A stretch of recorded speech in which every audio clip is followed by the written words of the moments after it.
their roles in the saga.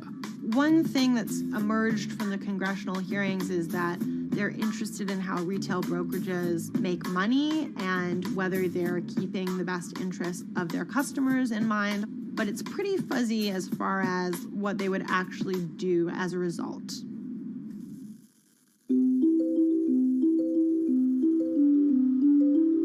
While the frenzy around GameStop eventually subsided, it didn't take long for retail investors to find other areas to invest their money. Take a look at Bitcoin going bananas over the weekend. Bitcoin forms a brand new all-time high. It was after GameStop started to drop that we saw Bitcoin really go up to over 60,000. How much further does this rally have to run? It's compelling to say that money shifted from one venue to the other. While correlation doesn't equal causation, there's a chart out there showing an inverse correlation on meme stocks going down and cryptocurrencies going up. There's definitely an aspect where people are making money on stocks and then moving, they're agnostic, they're not hedge funds. They can invest wherever the hell they want. It's a classic sort of momentum trade. They're going to wherever the winners are and they're willing to jump on and, ride it. So whether it's meme stocks like GameStop, meme coins like Dogecoin, or entirely new ways to invest in art like NFTs, the new kind of retail investor is making its presence known. Over the next 10, maybe 15 years, you're going to continue to see, whether by choice or by force, that baton go from older generations to younger generations. I don't think any single app is going to be the thing that disrupts. I think people are the disruptors. How people get ideas about what to invest in has become increasingly entwined with social media. And as social media companies govern more and more of our lives, the fact that now they're tied in more intimately to people's wallets is something that we might want to understand better. Usually what disruption, I think, means is technology comes in, whether it's blogs to the newspapers or online retailing to brick and mortar. They come in and they're in the same business, but they just do it in such a gigantic cost savings that it causes everybody to switch. Well, that's the risk that happens here, is that it's so much cheaper to just manage your own money. We're not there yet, but costs and conveniences are moving in that direction. So I'd say, Wall Street, you haven't been disrupted yet, but you could be in the coming years, and that the final chapter on this story hasn't been written.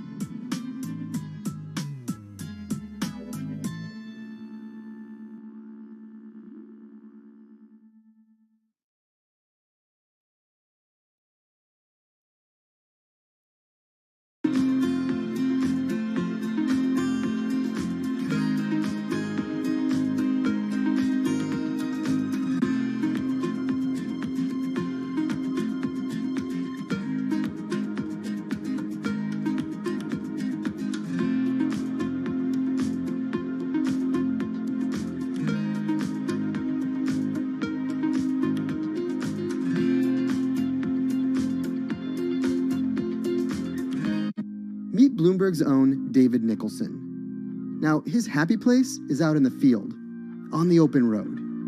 But like the rest of the world lately, he's been working from home a lot more than he's used to. COVID-19 has prompted a massive urban exodus as professionals of every ilk yearn for more space to live and work.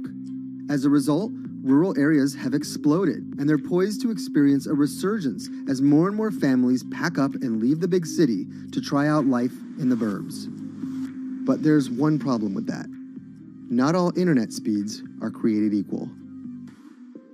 Anyone who might need to upload or download large files for a living may not want to pack up and move to that cabin in the woods just yet.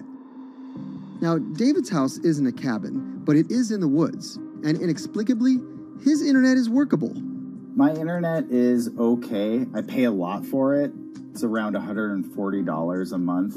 The download speed's great, and the upload speed is terrible, which is really bad for my work because I have to upload these massive files. But I'm definitely one of the more lucky ones in this community. Just a few miles down the road, my buddy has awful internet.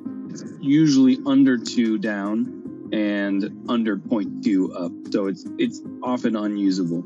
Some days it's around 1, and other times it'll drop down to about 0.2, 0.3. I just want to be able to have internet at my house without having to go outside the normal ways of acquiring internet. It's really frustrating. We're literally a few miles away from downtown, and it just cuts off.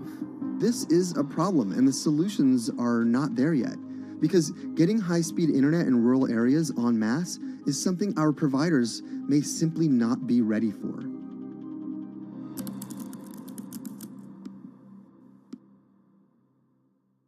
If your internet service doesn't have fast download and upload speeds, then you don't have high-speed harmony. You have. Americans on average pay about $70 a month for internet at home. But in rural areas, it could cost a lot more for a lot less service. So the pricing for a fixed wireless provider here can be something between $80 and $150 for about 25 megabits per second. However, gigabit service, which is 1,000 megabits per second and symmetrical, is running at about $119 a month or $130 a month. That's John Paul. He co-owns Spiral Fiber, an internet service provider here in Nevada County, California. And for the past 10 years, he's been trying to bring an affordable fiber optic network to town. It all started when he applied to be part of the pilot program for Google's fiber service. Across the country, civic boosters have been going to extremes, chanting, singing, Google in the morning, and marching, trying to get the search engine giant to look at their town. The internet these days is crucial to be in the world, to be a part of the world, and to be connected to your community. Google ultimately went with Kansas City, Missouri, which left Paul on a mission to get funding to lay out fiber optic networks for gigabit service. Over the next several years, he would attend conferences and pitch venture capitalists and apply for grants to make his vision come to life. One of the biggest roadblocks to building infrastructure for the internet here in the United States are the existing large providers. They have their land staked out. They would prefer that nobody come in and compete against them. In 2013, we applied for a grant. We went down and met with the commissioners at the California Public Utilities Commission. It was an arduous process to get funded, but we finally did against all odds. We got a $16 million grant, and then we went out to seek venture capital. Then, in March of 2020, the pandemic hit the world. Everybody got locked down, and everybody came home, and everybody started using the internet. And I remember seeing on one of the local fixed wireless providers' websites, they've said, hey, we know you're all staying home, but please don't use too much video, and please don't use too much bandwidth. And I thought, that doesn't work. The U.S. connectivity gap is far greater compared to countries that are considered its peers economically. Some developing nations actually have better internet than rural America, like in Kenya, which has a state-of-the-art fiber optic network fed in from their coastline. The American connectivity gap does largely affect rural areas that are either outside of service coverage or simply prohibitively expensive. This is Rebecca. She and her family moved to Nevada County just a couple miles down the road from David.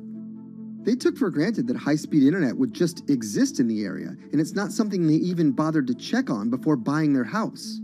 Turns out, all they got was dial-up.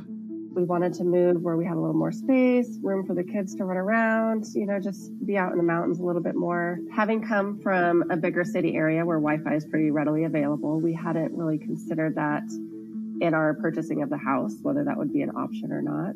When school started, and now that we are remote learning with our children and we're doing everything from home, we didn't have the option to do that at our house. So every day when school would start, we'd have to pack the kids up and we'd go to my in-laws' home. They have a little cabin up in this area that does have Wi-Fi already. Rebecca's situation is the norm in rural America.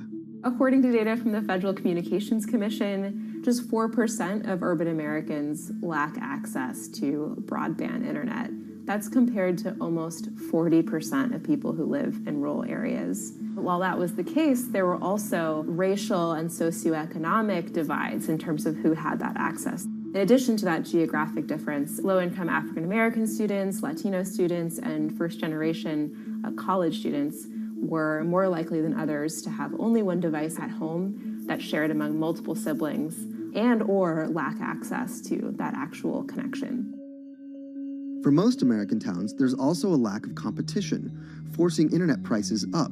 And large providers like AT&T and Comcast aren't incentivized to expand service to these rural communities. This is how Xfinity makes life simple, easy, awesome. So in our area, we have a small imprint of Comcast, but they're not going to go out to the more rural areas. It's just not cost effective for them to do it as a large company.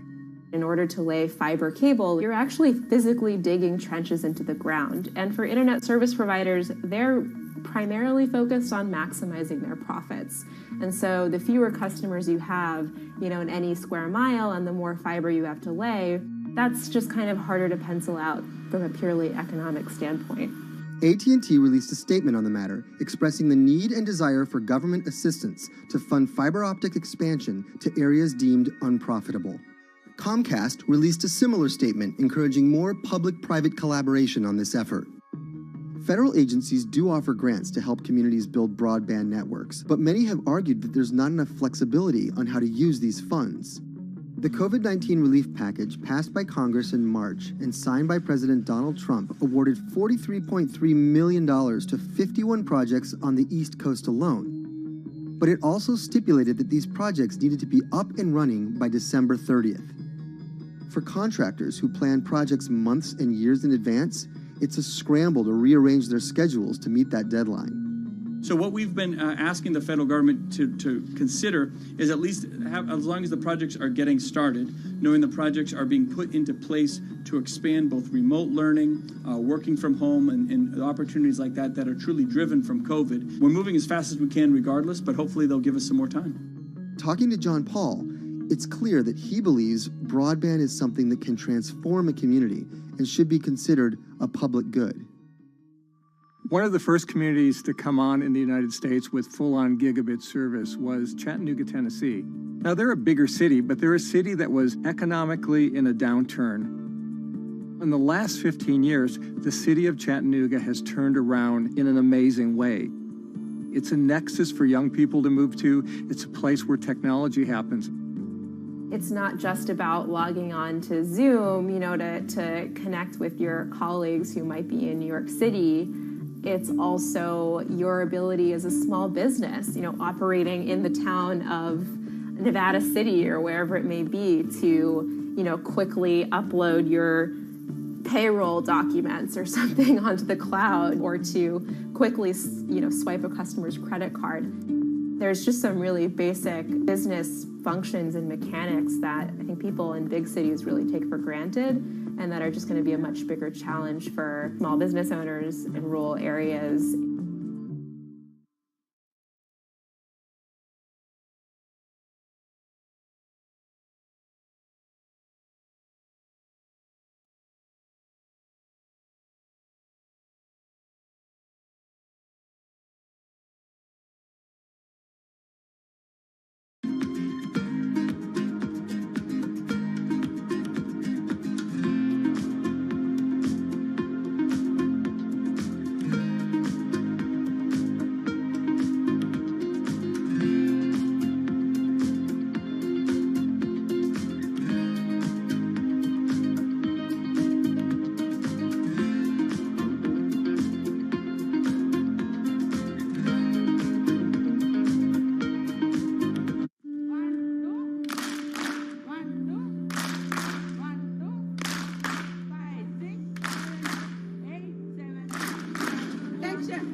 Historically, the marginalized people, you call them as untouchables or Dalits, they have been kept away from the center of the knowledge.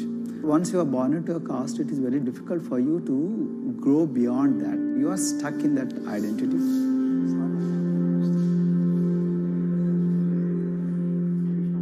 Education is the best way of liberating them. So that's how I chose to work in education sector. The kind of education that we are giving to the marginalized people is going to change not just the fate of these communities in Telangana, but it is going to be the source of inspiration, source of hope for all the marginalized in this country.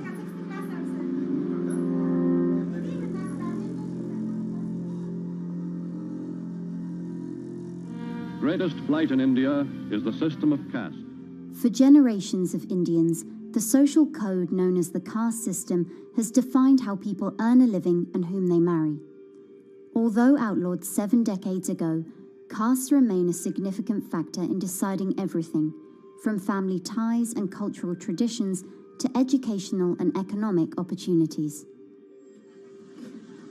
Dalits, people who are on the lowest rung of the caste system, constitute almost 1/5 of India's population of 1.3 billion. Not able to afford the high tuition of private schools, many are forced to attend government-funded institutions, which in the past have suffered from poor infrastructure, lower education standards, and high student-to-teacher ratios. But Dr. Praveen Kumar is trying to change that.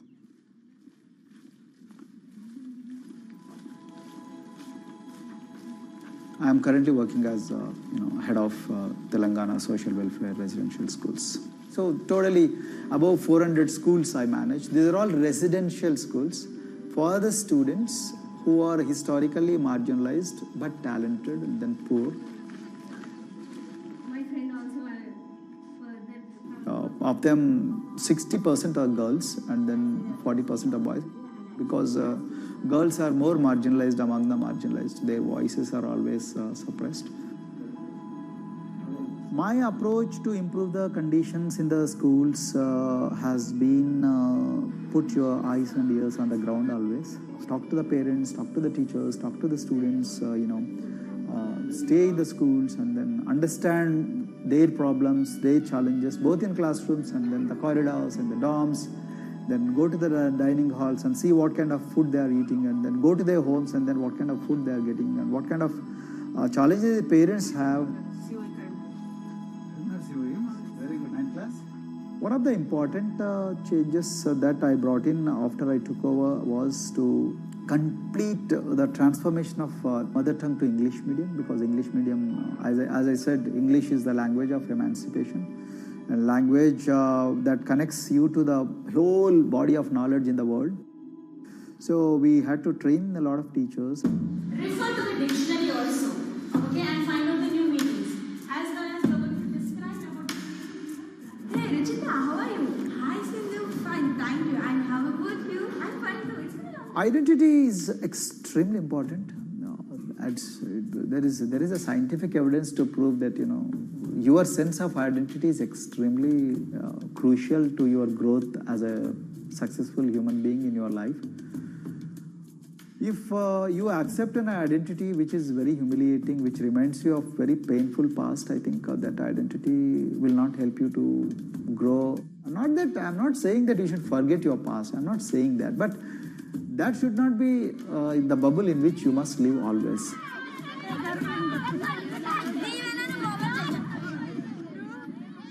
Sweros is an alternative identity. S stands for state, W stands for welfare, Aero, SW and then Aero is Swero. So the idea is your dreams have to be skybound. So that is what we are trying to achieve by changing the identities. Like, you say, I'm a Swero and I aim to be a doctor. I am a Swero, I aim to be a top-notch engineer. I am a Swero, I aim to be a top bureaucrat of this country. I'm a Swero, I want to be a very good actor or, a musician in this world. So these are the positive images that are associated with the identity.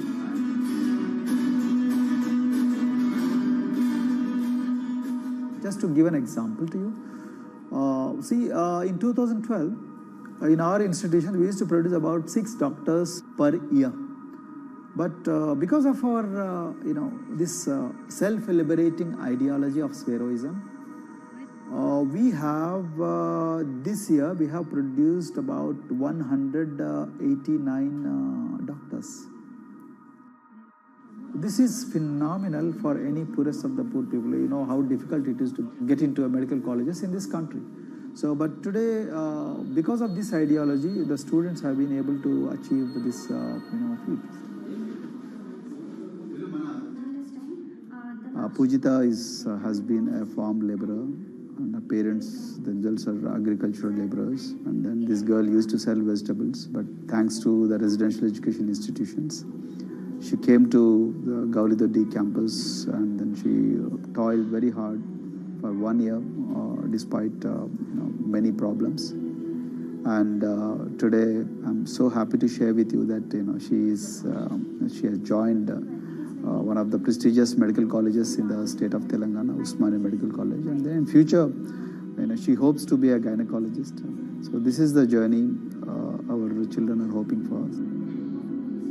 Similarly, the Mount Everest expedition. Mount Everest expedition, we are very fortunate enough to place the youngest ever female in the history of this world on the peak of Mount Everest. How did this happen? It's all because of an ideology that helps you to liberate yourself.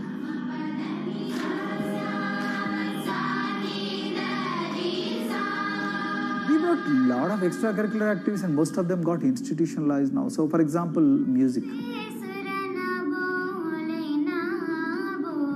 Similarly, the games. We have so many coaching academy. We have boxing academy, we have wrestling academy, we have handball academy. So we have, kabaddi, the traditional Indian sport. We have golf. We have introduced the golf also. Like golf is generally played by so-called rich people, but today even poorest of the poor people also are being trained in golf in our schools. Wow. So our intention has been to give all 360 degrees, type of opportunities to the students, so that whoever is interested in whatever activity, they can go and then do it. Connection lost.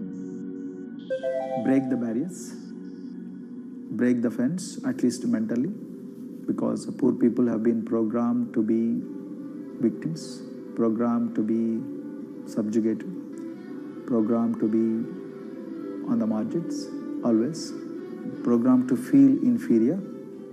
We wanted to change all that. There are certain games which are exclusive to rich people. There are certain languages which are exclusive to middle class and upper middle class in this country. To put it in one word, the sole aim of introducing all these co-curricular activities is to break the stereotypes which are recklessly imposed on these people. Their stereotypes Dr. Kumar knows all too well. Born a Dalit, his grandparents were labourers and access to the village well was restricted. Dr. Kumar credits his parents' belief in the power of education with helping him realise his aspirations. He went on to join the Indian Police Service, attended Harvard University, and then began pursuing educational reforms back home. I attribute whatever I am today, it's to my mother primarily. They educated me in the village, although there were no good schools. So then I stayed in social welfare hostels, the hostels which are managed by government for the poorest of the poor kids. I passed with reasonably good grades. Then I went to university, and then I faced worst form of discrimination in the universities. Like there were in those days I'm talking about. So the bathrooms and the toilets were exclusively meant for scheduled castes and scheduled tribes. We used to fight discrimination on one hand, and then again try to excel in academics day in and day out. So that's how I came to education, because I deeply believe that education is the only important weapon that can really place the poorest of the poor people from a very victimhood orbit to a prosperous orbit. I think in future this is going to be a game changer for the marginalized in this country.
If you look at a thermal image of a city and then compare that to a map of vegetation, you'll find that where there's greenery, the temperature is lower. That's because things like asphalt, concrete, and shingled roofs absorb more heat from the sun than trees. This is the urban heat island effect, and it accounts for higher temperatures in cities, often by several degrees compared with their surroundings. It's becoming a huge risk to human health as growing urban populations exacerbate the heating effects of climate change. Heat waves kill more people than any other extreme weather event, more than tornadoes, hurricanes, and even floods. That's why urban heat island mitigation strategies are being studied in Singapore by a group of researchers. The government-backed project called Cooling Singapore is now in the process of combining everything they've learned to create a digital tool that can help cities all over the world, starting with Singapore.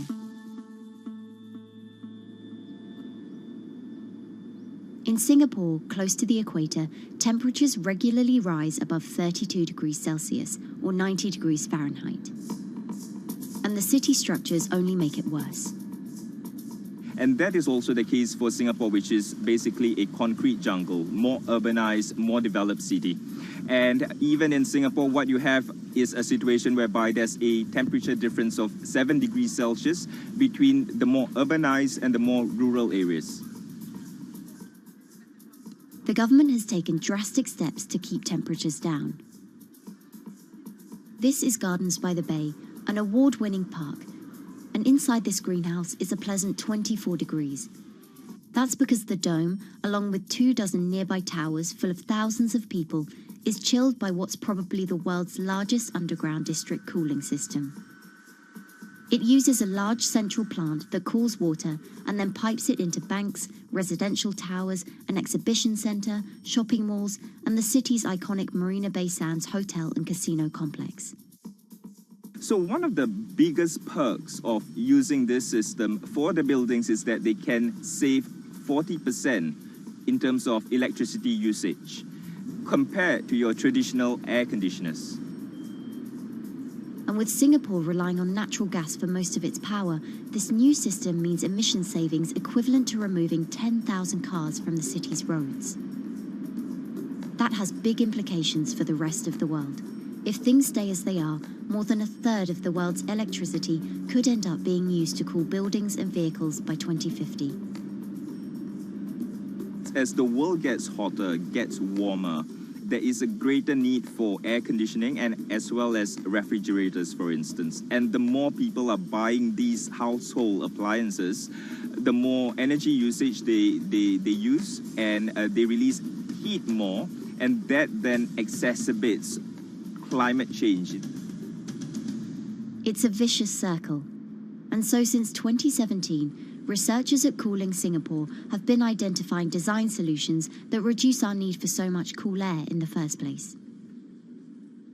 One thing many cities have in common, and that's the importance of vegetation. That's a very important measure to mitigate the urban heat because of the shading effect, of course, and the psychological effects of the vegetation, and also because of the possible evaporative cooling effect of the vegetation. Vegetation can be, of course, on the ground floor in form of trees and shrubs, and you can walk under them. This is the so-called canopy layer that the vegetation forms above us. But vegetation can also go up the facades of buildings, and it can go to the roof of the buildings. Luckily, Singapore has been striving for the garden city feel for quite some time. It was a vision initially introduced by then Prime Minister Lee Kuan Yew in 1967 to make life more pleasant for people. And today, Singapore is one of the world's greenest cities in terms of urban vegetation. Kampung Admiralty, a community centre that contains health facilities and social spaces, now provides more green space than the plot of land it was originally built on. It's topped by a roofscape of staggered terraces covered in local plants, which functions as a community park, and a village green in the centre that contains farm plots for residents to tend to. Park Royal on Pickering was designed as a hotel in a garden that doubled the green growing potential of its site. There's now 15,000 metres of sky gardens, reflecting pools, waterfalls, planter terraces and green walls. And the government has big plans as well. Singapore actually has a plan to plant 1 million trees and add more green spaces over the next 10 years. It is actually a mix of wanting to reduce the urban heat island effect, but on the other hand is also to get the people to be more connected to nature. But it's not enough. The city-state has still been warming twice as quickly as the world average over the past 6 decades. That's why Cooling Singapore has developed a catalogue of other potential heat mitigation measures. When you try to mitigate the urban heat island effect in a city or in any building, in a village as well, the first place to start is by shading of the windows. You have to keep areas clear so that the wind can move through it. Water of a certain depth can act as a very good thermal buffer. If you have to construct heavy buildings such as high-rises, at least you can make the surface, the facade, less heavy, and you can protect it from direct sun penetration. We have to make sure that no combustion engines will be in the city in the middle and the medium to long-term range. So ideally, the electricity production is outside of the city, and you bring just the clean electricity into the city. You can at least minimize the use of energy in the city, and you can start to slowly convert the roofs, the facades of the city into production areas for renewable energy. In Singapore, unfortunately, this is a limited option, but in the long run, it could produce up to 20-25% of the energy, of the electricity needed in Singapore if all the roofs and the areas in the buildings, on the facades would be used to do that. With so many different ideas, Cooling Singapore is also designing a virtual model of the city to test them out. It's called a Digital Urban Climate Twin, or DUCT, that will calculate how each element of the city's design will impact the urban heat island effect. That means we model not only the geometry of the buildings digitally, but also we model the transportation, the insulation, the temperature, the radiation coming from the sun, the weather, the local climate, the even very, very microclimate of the city, the water, the movement of people in the city. We can invent scenarios, we can design scenarios, test them before we actually build them, and if they test very well and we are sure that they will function, then we can start to build them and put them into reality.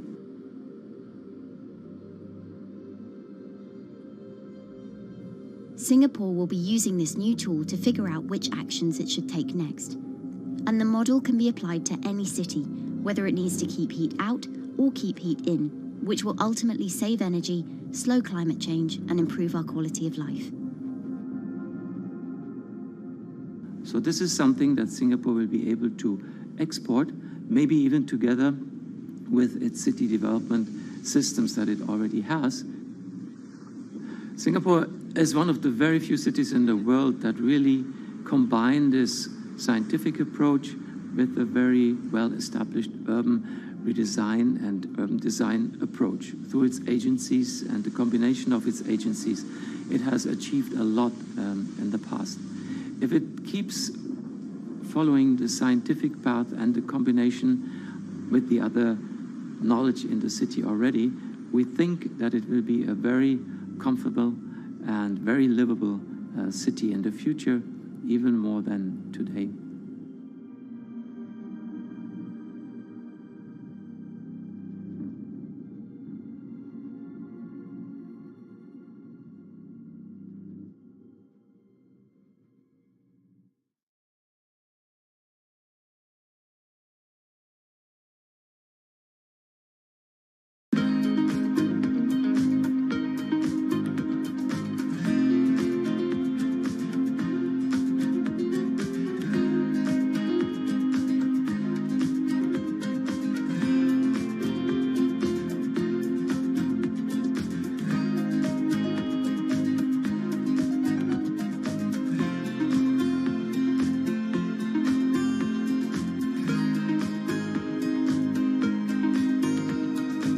Times are tough.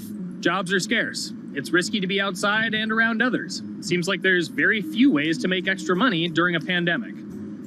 So I guess I'll just hunker down and binge social media until this all blows over. Wait, don't these people make money? How do these people make money?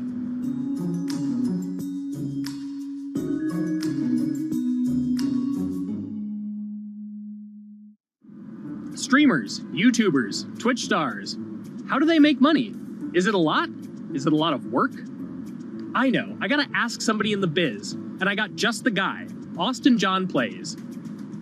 This is your full-time job now, right? As of November of last year, yes. This was always just kind of like a side thing. Like, any money that I made from doing my videos and whatever else, I never touched that because I didn't really think of that as being like real money. And then it started coming in more and more. And then it was like I hit my first day that I broke $1,000 and I was like, this is actually going to be money.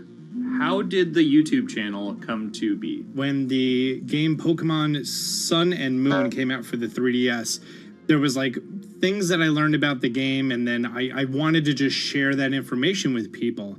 And at the time, I didn't have any way to capture a screen or anything, so I found like generic footage and I kind of put it all together with so much editing. And that video got 6 views. And then 2 days later, I made another one, and that one got 12 views. And then I just started pumping out more and more content, and people were like, this guy knows what he's talking about. It really just started building on top of itself, and then it was like, my channel really focuses on tips and tricks. So I play a straight 18 hours, and I'll finish the game or get to about the 40-hour mark, and then I'll make my first video. While I'm going through, I have a giant notepad and just scribbles everywhere, and I make these notes of like the things that stumped me, so I know the things that may stump other people. What do you need to think about if you're building your YouTube channel? 1, you need to do something that you're passionate about.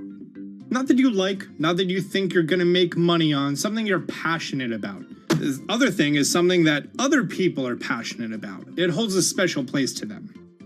And third is, it needs to be something that people are gonna seek out information on. In order to enter into the marketplace, you either need to be better than everyone else, you either need to be faster than everyone else, or you need to be more accessible than everyone else. And you can't be more accessible because it's already on the platform. Granted, if you understand how the algorithm works, which is very similar to Google Analytics, then yeah, you can have a little bit of a head start. But if you're not doing it faster, and if you're not doing it better than everyone else, then why should anyone watch your channel? So my income as a YouTuber kind of breaks down to 3 different ways. 1, which is the bulk of it, which is ad revenue. Whenever you go and you watch a video and then there's an ad and then you wait 5 seconds and you hit the bottom right corner and then you go on to the next video, or a non-skippable ad, or the video starts immediately, you get the little banner ad at the bottom, or if you scroll down from the video, the first thing that shows there is an ad. Those are the 4 different types of ads that can appear on every single YouTube video.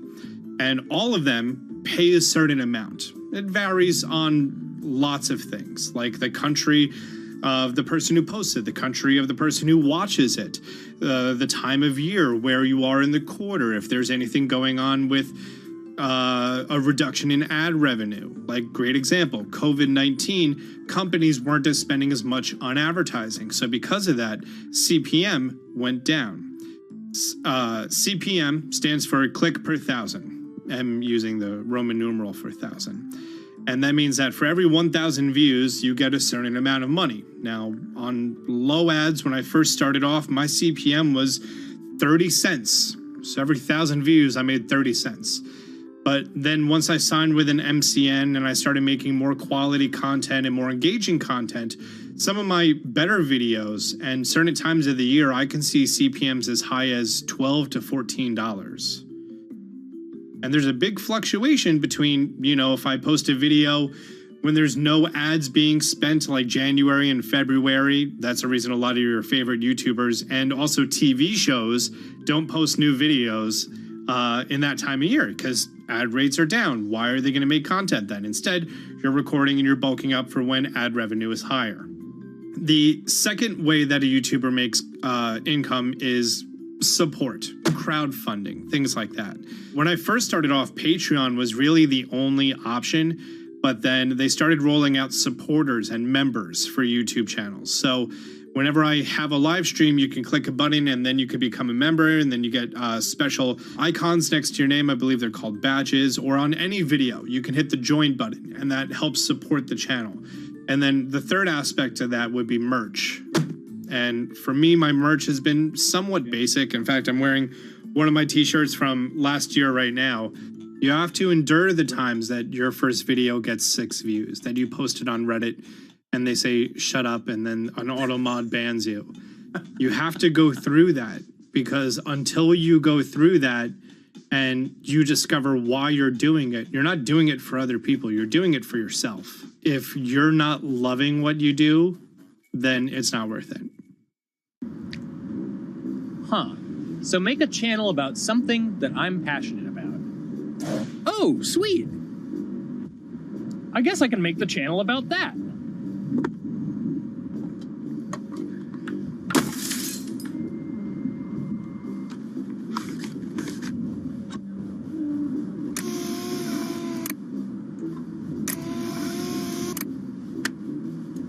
Now, how do I grow an audience?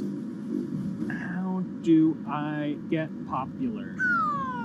It's all about diversification, right? You have to have a massive Twitter following. You have to have a massive Instagram following. You have to have a massive YouTube following.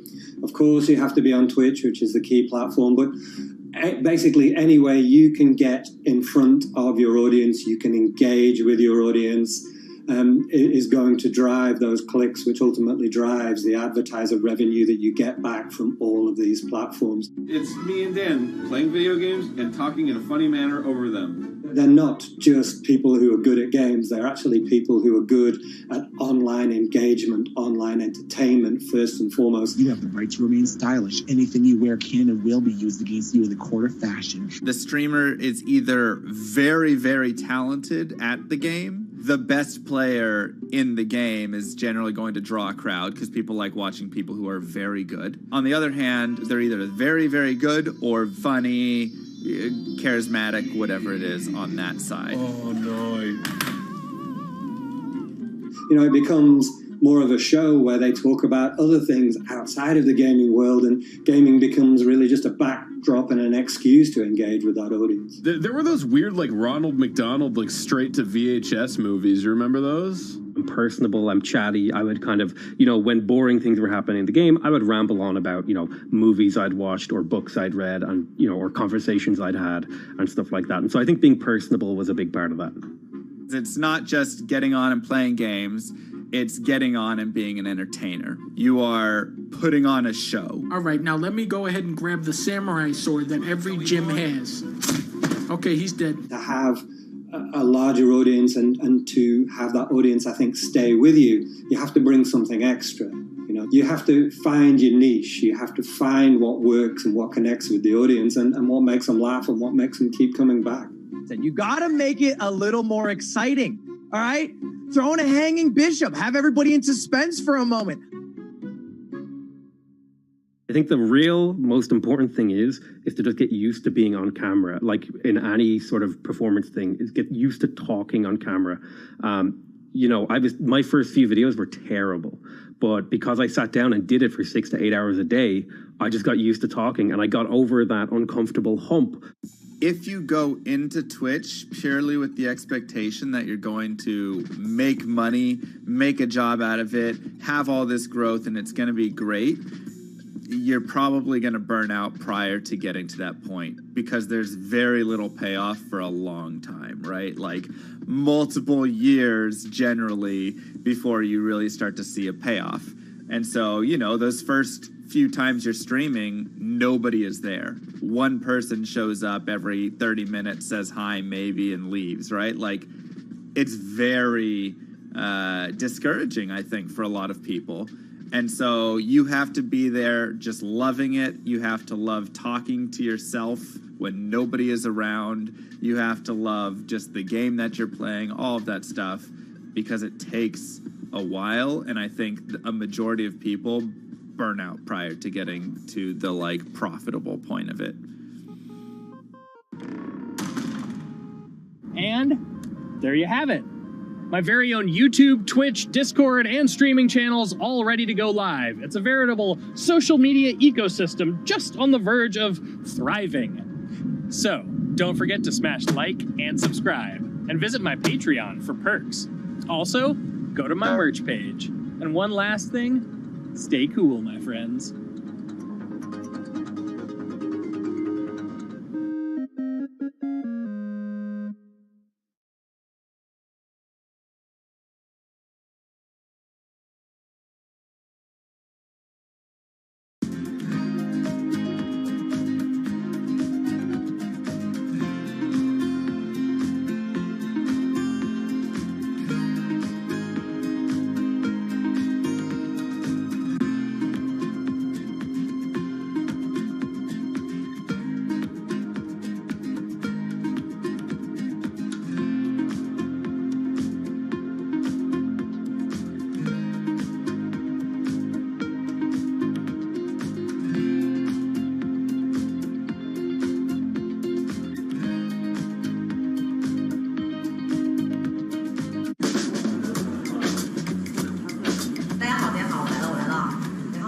This is live stream shopping, one of the hottest trends in China.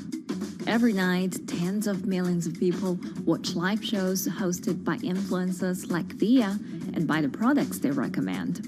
On e-commerce and social apps like Taobao and Douyin, the sister app of TikTok. 我觉得已经改变了大家的购物的方式。其实各种各样的产品，哪怕你不买，你也可以来看。当然，你看了，你就有可能会买。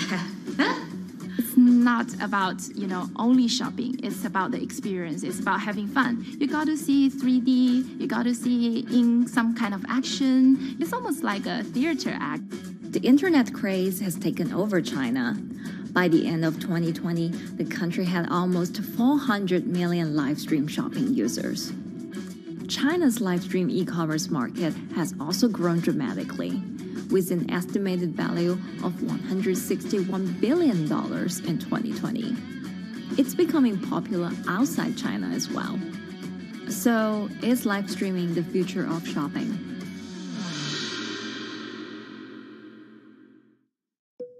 Live streaming is not a new thing. In China, it started in 2015 with the rollout of 4G. And it was first used for entertainment and socializing. Many live streamers performed for their followers or chatted to them, making money by receiving virtual currency and gifts. In the West, live streaming is mainly the domain of avid gamers. In China, it's broken into e-commerce. China actually has a very big e-commerce empire, so it uses these super apps, what we call that you have payment, you have search of information, you have recommendation system, and you have huge amount of goods available on the platform, and as well as a lot of consumers. So with this advantage, they merge these features of live streaming to make the influencers actually sell goods. Here is a perfect choice: nice neutrals, beautiful print, nothing overwhelming, and the warmth and comfort of flannel. This is item. Traditional TV shopping involves a one-way direction, whereby a host introduces a product, demonstrates certain things, and say, call this number or something. But live stream shopping is live. That in itself is a very, very big difference. It causes different psychology, and live stream shopping is a very entertaining way of actually engaging someone else. When you shop, actually, this live streaming video will continue. It will minimize into a corner, and you can buy the items and pay all on the same app. And after that, the live streaming screen will just enlarge by itself, and the promoter will come back to screen. So it's very convenient. Taobao, one of China's biggest e-commerce platforms owned by tech giant Alibaba, added a live streaming function in early 2016. In the following years, other e-commerce and social platforms like JD and Douyin also integrated this feature. 开头的时候还是有很多的挑战的，对画面的这个流畅，然后是否能够很真实的去还原商品，它其实在这个上面是有很高的这个门槛跟技术的这个卡口在的。不管是我们的这个用户的接受度，还是商家的这个上手的这个难度都很高。但是这几年下来，基本上难点在不断被突破的。Over $70 billion worth of goods was sold via live stream on Taobao in the year through March 2021. Latest surveys show that over 60% of live stream users in China were watching shopping shows, and over 65% of them shopped at least once via live stream. In 2020, live stream shopping got a huge boost during the pandemic, when millions of people were in lockdown and many retailers were pushed online. People, during the lockdown, felt like there's a need for more social interactions. This live platform creates an interesting kind of environment that gives people the sense that I'm actually interacting with you. And then live stream shopping brings in a lot more variety of things that people could buy and satisfy, the sense of like losing control, especially during the pandemic. At the heart of this craze are the top influencers who have tens of millions of followers and sell products worth millions of dollars every night. They often use their star power to get bargains from retailers, which in turn boosts their own sales and influence. So if you think about China's live streaming, you have to know the king and queen of the influencers. The queen of live streaming, Via, she is actually having the biggest viewership and the biggest sales volume for a long time on Taobao platform. She can sell everything from like Gucci sunglasses, lipsticks, homes, and cars. One time she offered her followers to go on a Tesla ride with her, and she even, for once, sold a rocket launch in her live streaming room for 40 million yuan. The king would be Li Jiaqi, more widely known as Lipstick's brother. He used to be a cosmetic sales before he turned into live streaming e-commerce. And he knows a lot about the cosmetics. So he's the one that will actually put the lipsticks on himself when he's on the show. Top live streamers like Via and Li Jiaqi have become celebrities in China and can earn millions of dollars a year. Although not everyone can be as popular, mid-ranking live streamers like Tiffany still earn a good income through sales commissions. 如果说单从收入方面来讲的话，那主播的收入是比普通的工作要高很多。但是呢，主播这个工作时刻对身体，包括对精神都有很大的一个考验的。就是每天需要集中精力，然后长达5-6个小时，这种状态是很累的。而且这5-6个小时的话，你是脑子是不停的，然后嘴巴是不停的，然后手也是不停的，眼睛也是不停的。像我们做主播，不是说单一的只做直播一件事情，然后还会有选品的一些工作，然后还会有一些其他的事情排在里面，其实是没有个人生活的。那我觉得增强粉丝影响力的话，不是说某一件事情。可能今天做了什么事情你就增大了影响力，而是每天不断的内容的输出，粉丝不断的可能对你的了解，慢慢的信任你。没有芝麻酱的味道，如果吃不习惯的话就慎买。A lot of successful live streamers are generally very good at communication. They're very good at articulating very simply what a product does, what a product doesn't do. In order for them to sell, they need to be trustworthy and appear trustworthy, and they need to, show in some ways that they're authentic, right? So for Via and Li Jiaqi, they are able to articulate that quite a bit through their body language, through what they say. For example, Li Jiaqi will also sometimes say bad things about certain products because to him there's his honest opinion, and sometimes people want to hear that. And so they seem very credible, they seem very trustworthy, and don't forget, they're also very entertaining and very interesting. If you're familiar with Li Jiaqi, he won a Guinness record for like the most lipstick applications to models in like 30 seconds. So if you're able to create a lot of buzz with interesting things that you do, people who may not want to buy lipsticks will also stream in just to watch what he does. And then from there, you might get hooked. 这就是一般女生出门的时候涂的口红的颜色。Live streamers also use sales techniques such as limited time or supply. This sense of scarcity can often encourage viewers to buy. The platform in itself creates and enhances some of these things because you see it live. Something we call social proof has taken over, meaning that, hey, other people are interested, other people are joining in, other people want the same product. and they add it in the chat and they ask questions and they say, oh, I want this too. What happens then? It makes the whole product even more scarce. But it's not just influencers. Local farmers, luxury brands, even mutual funds have also started their own live stream shows. Working with very top-tier live streamers can be risky. It's not necessary that the benefits will end up with the brand. So we see company executives opening their own shows. And we see like P&G have their own sales room, which runs shows every day as well.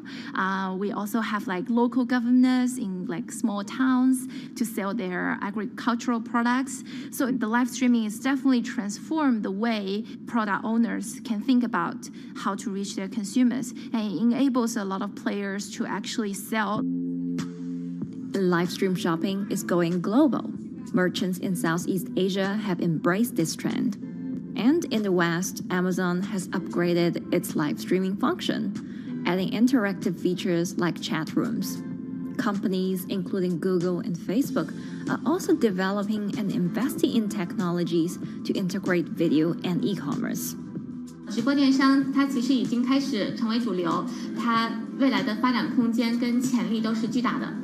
接下来大家会越来越依赖这种购物方式，会变成一个比较日常化、比较规范化的这么一个趋势。If you look at the numbers alone, their numbers alone, Li Jiaxi's numbers or Via's numbers, you know that they can sell and you know that they can generate revenue. Are they able to sustain it over a long period of time? It depends on how innovative they are at changing some of the things that they do. But you can't expect consumers one day turn into virtual shopping for good. There will be the nature of us that crave to go into the store, to touch the goods and actually wear it and see how it looks like and walk around in that with our friends. And those things wouldn't be replaceable with live streaming.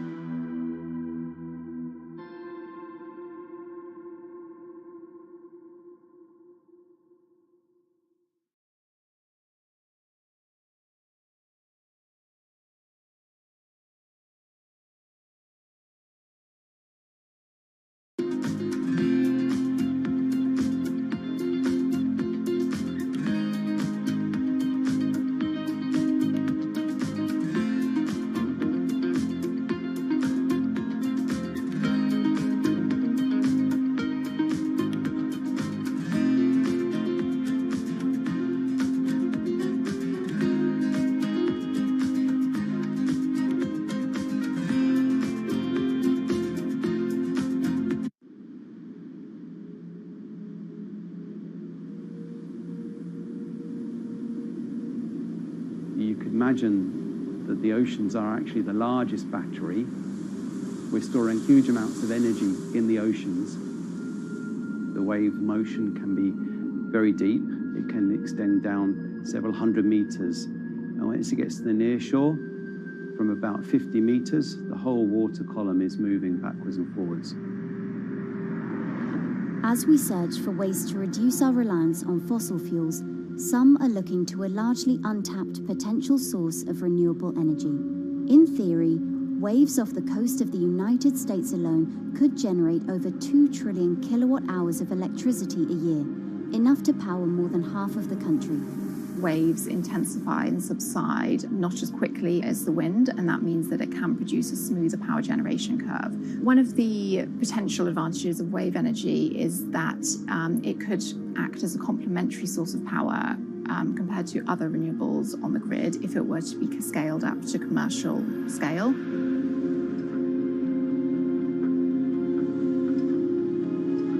For decades, engineers have been trying to convert wave energy into electricity, but a host of technological and financial challenges have complicated their efforts. In the years from around 2006 to 2015, there were a spate of bankruptcies in the sector, and this was largely because of a lack of kind of continuous proven projects out at sea with reliable electricity generation. Since then, companies have been trying to develop the technologies at a steadier pace and with a smaller cash burn. But the same questions remain. Can companies develop devices and technologies that actually work? Is wave energy just a novelty or something that can become a major renewable energy source?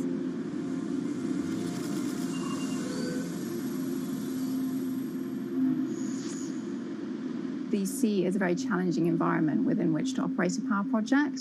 So seawater is corrosive and conditions are very rough. So this means that power projects don't have a very long lifetime, and it increases operating and maintenance costs. Partly because of that, many early wave energy projects hit rough waters, such as the Palamas Wave Energy Converter in Portugal and the Isla Limpet project in Scotland. But that hasn't stopped others from trying. Companies are focused on testing projects out at sea, proving their durability, trying to raise capital and bring down cost. The sector hasn't really converged around one single technology design, and companies are kind of undecided about which design works best.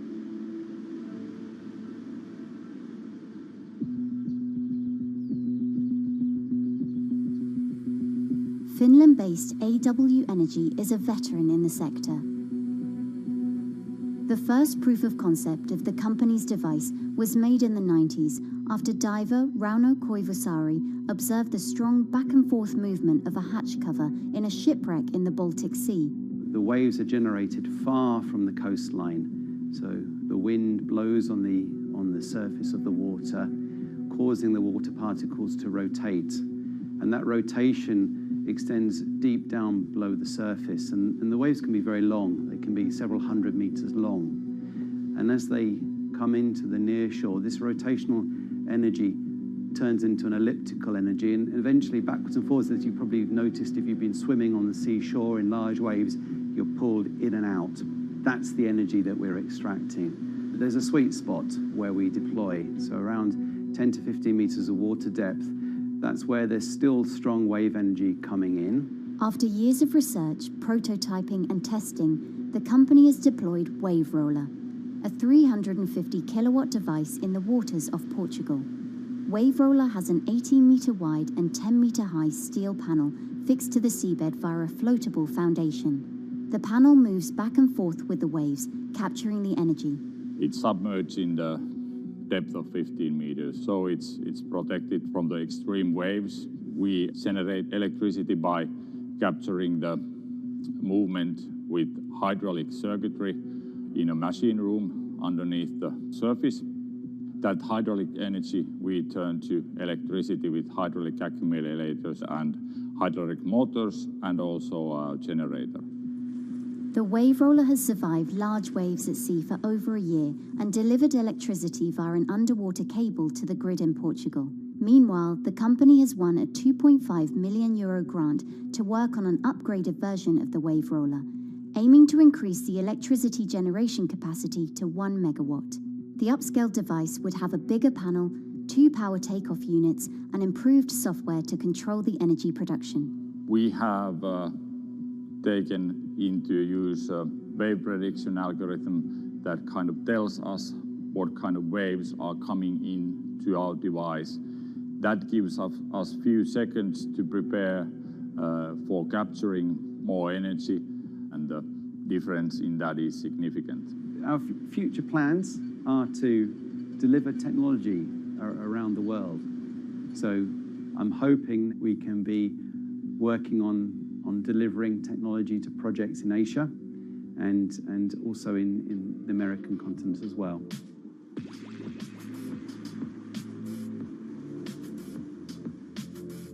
Meanwhile, Israeli company Eco Wave Power is taking a different approach to capturing the power of the ocean. For the company's founder, Inna Braverman, developing new sources of renewable energy is a personal mission.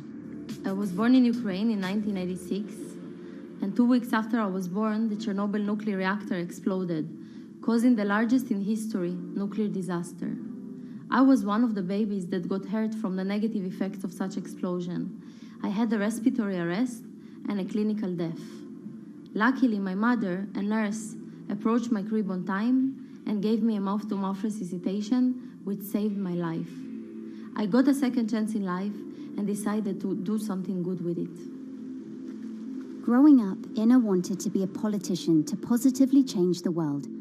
After working as a translator at a renewable energy company, she decided to change paths. solar and wind energy were fully commercialized, there were a lot of amazing technologies implemented everywhere, I saw that wave energy, although it's an immense source of electricity, the biggest companies in the world are trying to develop wave energy with no success. And there was kind of a race going on in the world of who is the company that is going to develop a viable wave energy solution first. In 2011, the then 24-year-old Inna co-founded EcoWave Power. Instead of installing devices offshore, the company's devices are attached to existing breakwaters, jetties, and piers.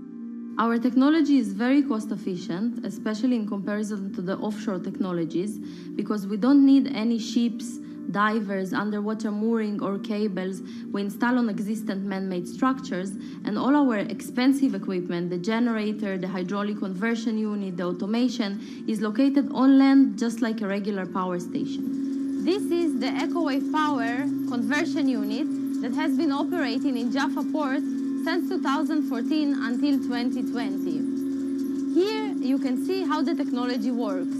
Basically, the floaters are going up and down and pushing the hydro cylinders, which transmit biodegradable fluid into land-located accumulators. A pressure is being built. The higher the waves, the higher the pressure, which is used to turn the hydro motor, which is turning the generators. The whole system is controlled by a smart automation system, which you can see right here. And in case of upcoming storms, the system automatically raises the floater above the water level and keeps them in the upward position until the storm passes. The company has been operating a 100-kilowatt grid-connected device in Gibraltar since 2016, which is enough to power 100 households. Currently, Inna and her team are working on another 100-kilowatt project at the port of Jaffa in Tel Aviv. The project will be also the first time in the history of Israel that wave energy will officially connect to the electrical grid. And our goal going forward is to expand it to all suitable breakwaters in the city of Tel Aviv and to supply a significant part of the city's electricity needs. Today, engineers and entrepreneurs are still trying to crack wave energy. Globally, only a few hundred kilowatts of wave energy are deployed, compared with gigawatts of offshore wind. But the field has come a long way in recent years, and with the right engineering solutions, this new power source could eventually become competitive with more mature renewables like solar and wind.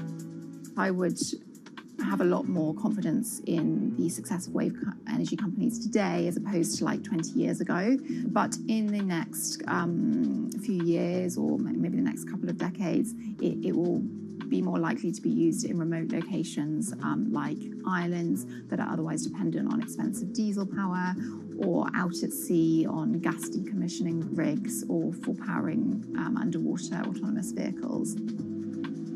So definitely, wave energy can compete with other renewable energy sources, but I personally believe that this is not a competition. In order to have a 100% renewable energy friendly world, we need all renewable energy sources to work together.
Who are all these people from? Who are all these people from?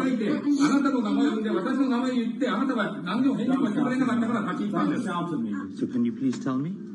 I'm not going to...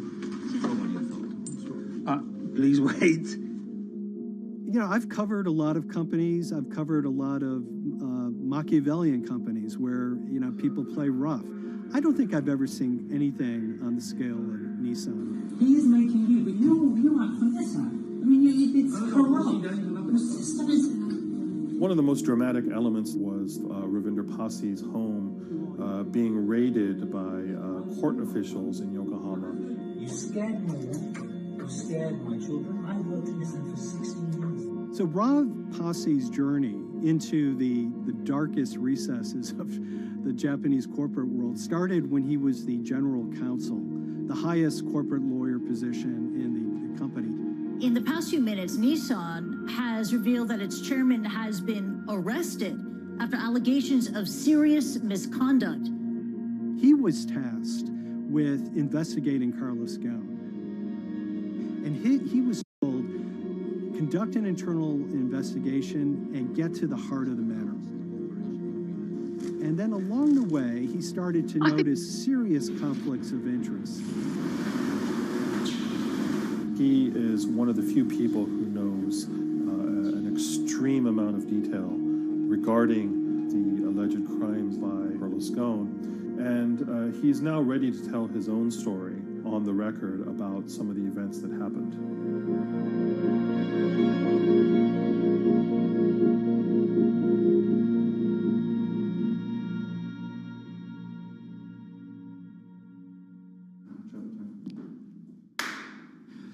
My name is Ravinder Passi. I'm the former Global General Counsel of Nissan Motor Co. Limited. And you could say, yes, I had a front row seat in terms of what was going on. When Carlos Ghosn saved Nissan years ago, he was depicted in Japanese comic books as this hero, and now maybe we'll see comic books where he's the villain. In corporate Japan, Nissan was quite an unusual company. It was led for 2 decades by a non-Japanese executive. Well, Carlos Ghosn was a hero in the Japanese business world. If you had a global business celebrity in Japan and worldwide, it was definitely Carlos Ghosn. In a country with few foreigners at the top, he stood out. But over the years, he saved Nissan from bankruptcy, allied with Renault and Mitsubishi, and turned the alliance into one of the most competitive in the world. Yet as the years went on, you know, I think his ambitions changed a little bit. He started thinking about legacy plays, and one of them was to really tighten the alliance between Renault and Japan. And unbeknownst to him, there was a contingent of senior Nissan executives that were really felt threatened by that move. They really thought that they would lose complete control of the car company, and even in the government, there was probably a little bit of anxiety about a national champion in the auto industry falling under full-blown foreign control. Carlos Ghosn was an auto industry leader, respected by many in Japan. Now he's in jail. The arrest of Carlos Ghosn came completely out of the blue. This was in November of 2018. He was coming to Japan on Nissan's corporate jet for a regular executive meeting, and he was met on the tarmac by Japanese authorities who whisked him away to jail and charged him with financial misconduct crimes. So what happened was that a power struggle ensued inside the company, and somewhere along the way, it was criminalized. By that I mean that there were allegations leveled at Carlos Ghosn about the way he reported his pay to Japanese authorities, the way he handled money inside the company, that in other contexts might have been a board action, might have been handled internally. A number of executives at Nissan decided to take this difference and take it over to the Tokyo prosecutor's office, and that unleashed a chain of events that would shake the entire auto industry. So after Carlos Ghosn was arrested, Nissan launched an internal investigation into the events that led up to his arrest. So Rav Passi was tasked with investigating Carlos Ghosn, and he was told, get to the heart of the matter, find out what Carlos Ghosn did wrong and bring it to our shareholders.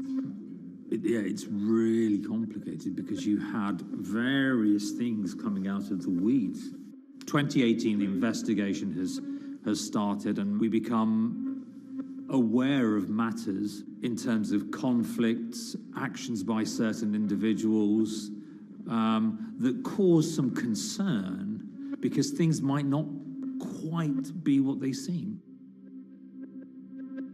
So in our story, we really took a close look at Harinada and his role in Carlos Ghosn's downfall.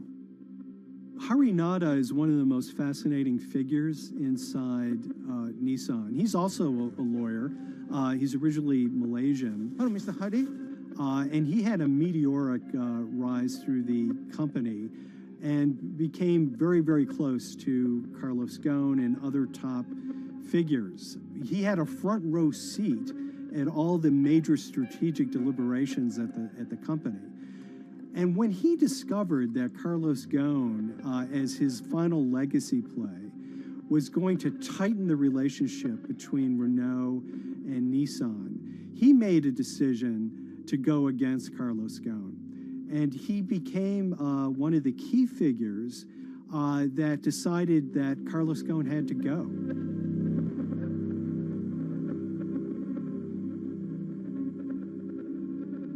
Harinada was somebody who actually recruited me into the company, so I have a long-standing relationship with him, or did have a long-standing relationship with him. For many, many years, he was a mentor. I had doubts about the credibility of the process right at the start. Harinada had a plea deal with the Tokyo prosecutors. Now, that suggests he was intrinsically involved in some of the wrongdoing, or the allegations of wrongdoing, and it just didn't smell right, just doesn't sit right. So there was a basic conflict of interest. In other words, Harinada had to deliver results to Japanese prosecutors to avoid his own criminal liability, and he's accusing and leading the investigation of Carlos Ghosn. Some of the people who had been involved in the original alleged crimes were also looking into the affairs themselves.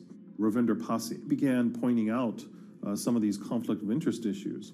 And the reason for that is essentially his concern was for the company.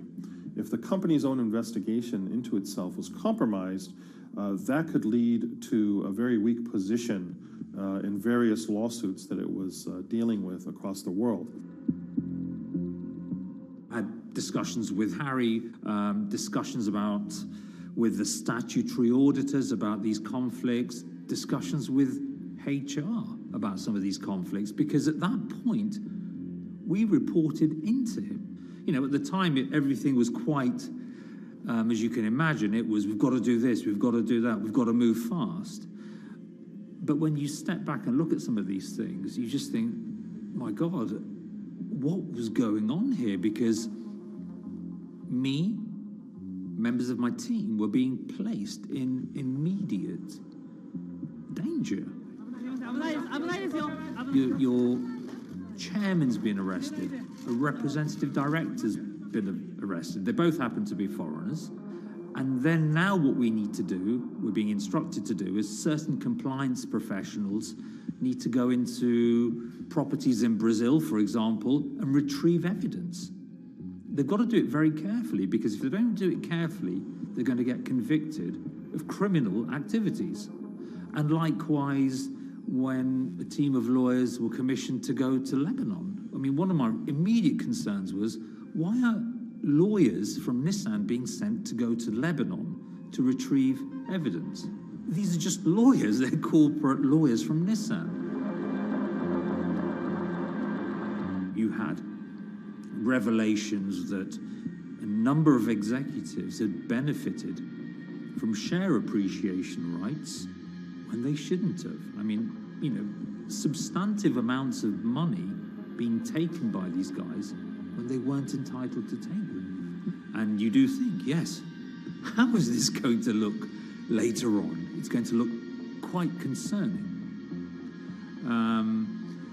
So that triggered for me the sort of assessment that, well, I'm going to have to do something, because up until this point, I haven't put down on paper these conflicts and these issues.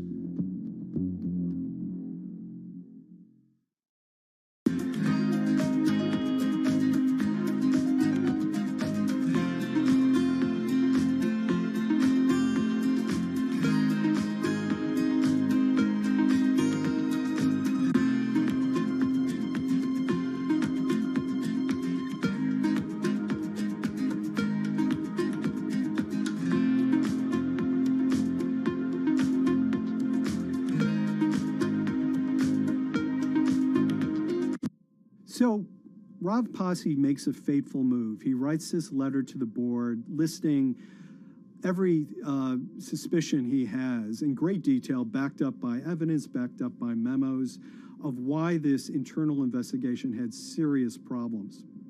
He sends the letter to the board and it's crickets. He doesn't hear much of anything. Nothing happened thereafter. Nothing at all. Just like it just gone into a black box. And he began to suspect that there was a desire, even at the highest level within Nissan, to kind of sweep these conflicts of interest under the rug.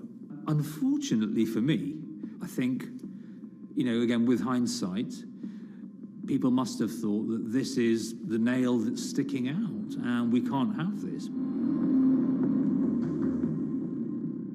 Within 3 days of me submitting that to the board of directors, that letter to the independent board of directors, I was removed from the Goan Executive Conduct Matters. I was then told that I could not attend board meetings anymore. And up until that point, I had attended every single board meeting. I was then also told that after 8 years of being in Japan, I'd be going back to the UK. It eventually transpired that I'd be the VP of Projects and Transformation, managing a team of 3. So you can imagine what this feels like at this stage. Almost an arbitrary removal from Japan, where I've lived for 8 years, had 3 children there, my family has grown up, and we've been settled there, having a few months earlier been promoted to vice president at a global level, to being almost demoted. So Pasi was essentially being reassigned to get him as far away from the internal investigation as possible, and also to a certain extent in retaliation to some of the issues that he brought up regarding the internal investigation and Harinada. What happened to Rav Pasi can be seen as a series of corporate humiliations. I mean, first of all, his immediate responsibilities were taken away from him. Eventually, he lost, you know, the coveted general counsel title. But it didn't stop there. Toward the end of his stay in Japan, Rav and his wife were convinced that they were being followed. During that period, I'd noticed that whilst driving my car, I'd have other cars following me. First time I noticed this was around mid-March, and I was driving, I can't remember where I was going, but this grey van, small van, just literally started following me. And I noticed that there was somebody in the car taking pictures. And lo and behold, we were absolutely being followed either by people on foot or other individuals, 2 or 3, normally 2 burly men in a car, different cars at different times, following us around. They were following the family as well. And, you know, given I'd seen the Nissan security department behave in a very, very egregious manner with others in terms of following and surveilling, I was very concerned as to what they were doing and who they were giving this information to. Because if they're giving this information to the authorities, you do think, why? What's going on here? I mean, this is just not normal behavior. And this all culminated in a rather dramatic event in the middle of 2020. Who are you people? Where Nissan had hired a legal team and had obtained an unusual court order from the district court in Yokohama to basically do a search of his home and seizure of his corporate laptop and phone and other documents. If you don't let us in now, we have to break this key. So it's a pretty extreme way to treat someone who'd spent 16 years at the company. These people have all come in. We don't really know who they are, apart from the fact that I've been shown a badge that says the Yokohama court. And they're here to recover a laptop and a mobile phone. It was even more weird because I'd highlighted to the directors that certain Nissan executives were trying to recover this laptop and this phone whilst I was still in Japan. And I was very concerned because it had evidence on there that related to misconduct matters and other forms of inappropriate conduct. It was just another form of intimidation, another form of harassment, forcing me almost to leave the company and the country. Because once they'd retained and obtained these items, we were still followed, which, again, I just couldn't understand. What is the point of doing that? You know, this isn't a car company. This is not the KGB.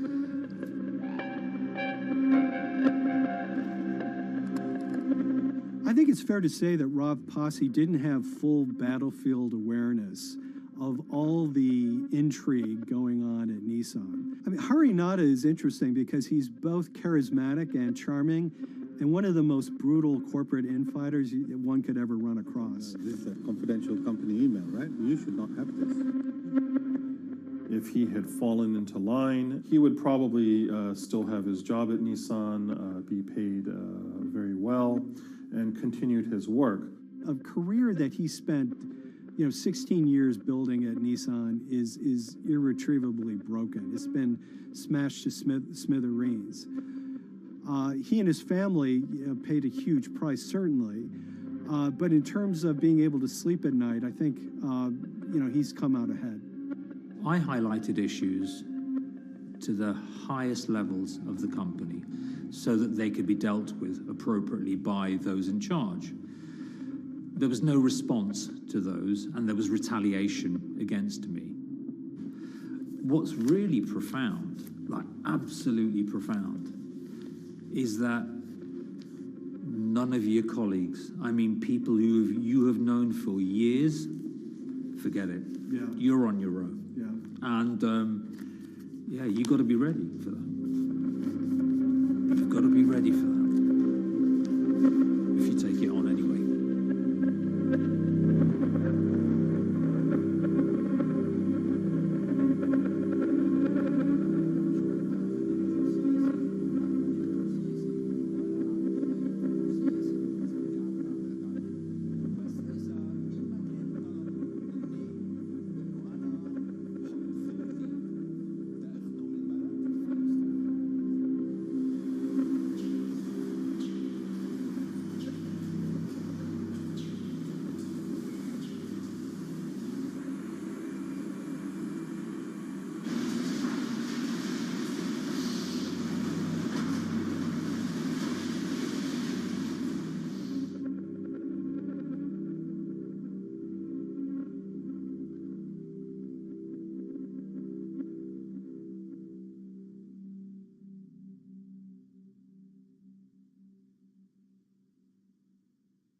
This is the awful truth.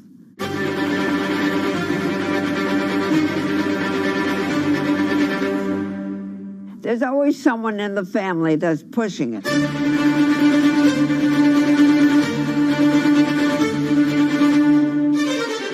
This lady does not deserve to be taken advantage of, especially at your age with your own grandchild. Yeah. My grandma is having to sue them. I'm testifying against them. Nobody's talking. They're one floor below right now. I get afraid to go on the elevator. It's sad that it had to devolve to this. It's like a soap opera It's a to very me. sad thing. It's a family feud. A family feud. Here's a family that, on paper, you would think has the wealth that so many people seek, yet at the end of the day, it seemed to sort of rip everybody apart.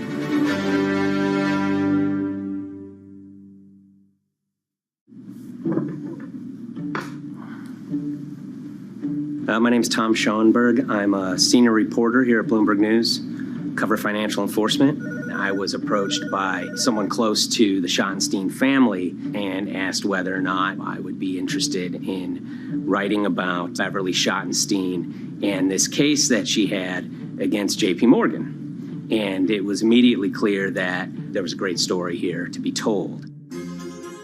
So I started just, assembling all sorts of documents that the family made available to me. That included a diary that Beverly had begun writing when she started having suspicions about what was actually going on with her money. Beverly obtained her wealth from the Schottenstein kind of retail empire that has at times included Big Lots, Value City, American Eagle Outfitters, DSW Shoes. Beverly's husband died, and at which point they sold off their portion of the company, bringing them an enormous amount of wealth at around 1990. Estimates of her wealth were around $90 million. She, for many years, had that pool of money being managed by outside advisors. Her grandsons in the late 2000s had both graduated and were becoming financial advisors. She gave them a little bit to work with, and over time, her grandson, Evan, became the trustee of her entire estate.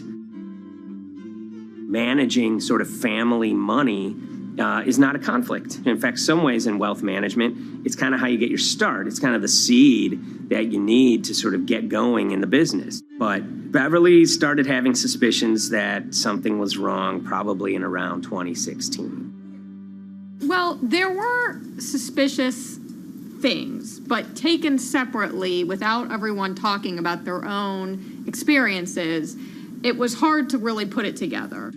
She had written a check to her caretaker, Dawn, that bounced. So she went down to her local Chase branch to sort of find out what was going on. She wasn't getting paper statements in the mail, so she asked them to print out a number of her statements having to do with her checking account and her credit card account. So we went to the bank and asked for the statements. And she got a whole year and going through all of them, page by page by page. And it was there she saw all sorts of charges that she said she didn't authorize or didn't know about. I was becoming very, very suspicious. I was starting to look in the money part, and that's what bothered me more when I saw that money was going. And I was not a big spender. Around the same time, Dawn, she starts noticing Beverly's son, who lived in the condominium below her, came up with Evan with a shredder and started grabbing papers in her office area, including some with JP Morgan letterhead, and just started sitting at the kitchen table just shredding documents over and over. Yeah, they came in one morning. They used to do it in the back. Through the back door, and they brought the shredder inside. And then they went in the drawers in the office and took out all the papers, and they started doing it. I was very suspicious because I know you don't go around and destroying papers. Beverly said that they had done this many times before. That's when she said to me, you know, Dawn, I'm going to write my feelings in this black book. Diary. And it's a diary, and she started writing. Each day she would write a little at a time. Around the holidays of 2018, the package had arrived, a FedEx package, and in it were materials about a venture capital fund based out of the Cayman Islands. Dawn and some other family members take a look at this, and they see that Beverly is signed up for this fund to the tune of $5 million over the course of several years. And that was really the beginning of it. That was sort of the tip of the iceberg when it became obvious that something was going on, that my grandmother really wasn't aware of this fund. You know, Beverly started to panic. She got really upset and called, JP Morgan's headquarters in New York and asked for Jamie Dimon. She said she was told someone would call her back, but she says that never happened. She wrote a letter to Evan and Avi, and in there she laid out a number of things that were concerning her: unauthorized trading, the checking account.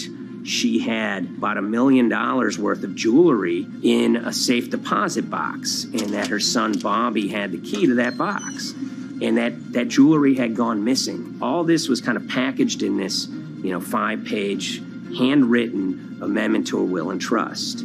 There's such an evolving narrative about why the jewelry was taken. The only truth we really know is that the jewelry is gone. But why it happened, there have been a lot of different stories.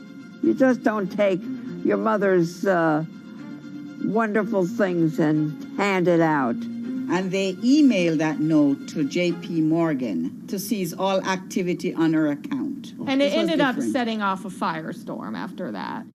As soon as they got this email that there was a cease and desist and that she wanted to send her money and change brokerage firms, they were actually vacationing one floor below downstairs. They're there right now. The next day, Beverly's in her place. The granddaughter's still in her place visiting. Dawn is there, and up comes Bobby kind of barging through the door. And he's screaming about what was sent to the JP Morgan. They're now investigating them. And he's furious, takes his mother and sort of puts her into a chair, gets pen and paper, and she says physically forced her to write a retraction letter. They were pushing me around. It was a scary time. I was really afraid too. I had to take her to the doctor, and she did an x-ray because she was in so much pain. The locks had to be changed. The phone number had to be changed. I really thought we were going to have to hire guards to be outside just for protection.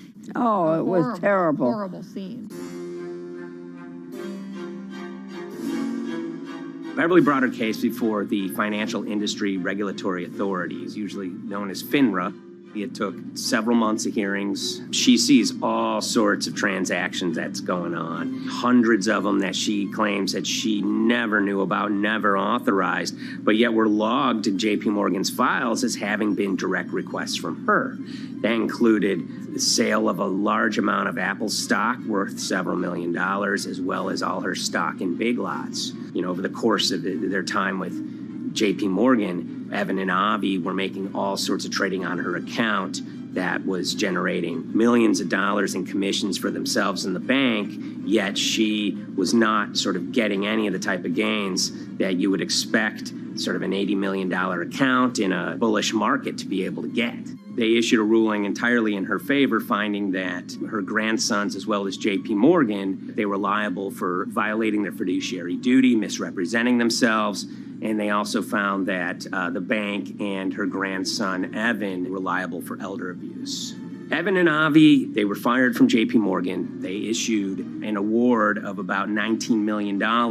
I reached out for comment, and JP Morgan emphasized that Evan and Avi were no longer with the firm and that their actions do not represent the sort of values of the bank. I reached out to Evan and Avi, heard back from their lawyer saying that, they disagree with the law and the facts that FINRA kind of used to decide the case against them and are seeing if they can have it withdrawn. Her son, Bobby, wrote her a letter, said his sons weren't criminals, and he also admits to taking her jewelry. And he says he needed it to pay off some bad business debts he had. They never once came up to say, I'm sorry. If there had been an apology and some acceptance and asking for forgiveness from my grandmother, I don't think we'd be in the position that we are now. Since the piece came out, we've received dozens of messages from people, many of whom are telling their own sort of personal tales of, kind of financial advisors gone bad, or family members who got control of an estate and abused, those within. Seems that it's really resonated with a lot of people. I keep, hearing a lot of feedback about Beverly and how, a lot of people feel she did the right thing. You're never too old to stand up for yourself and try to right an injustice. She was adamant that she wanted to stand up for herself, but at the end of the day, they did wrong. It's a painful life lesson. Beverly taught them that you don't mess with grandma.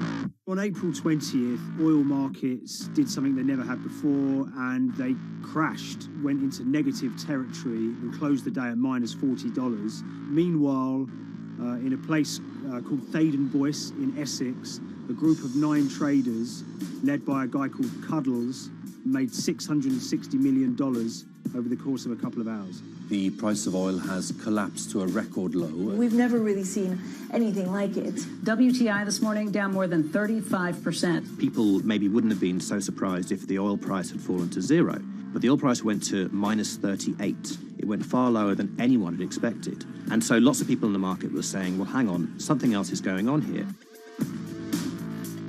A couple of months later, I started to get wind through a kind of network of sources that a tiny firm in the outskirts of London had made a huge amount of money that day and potentially had some part to play in what happened.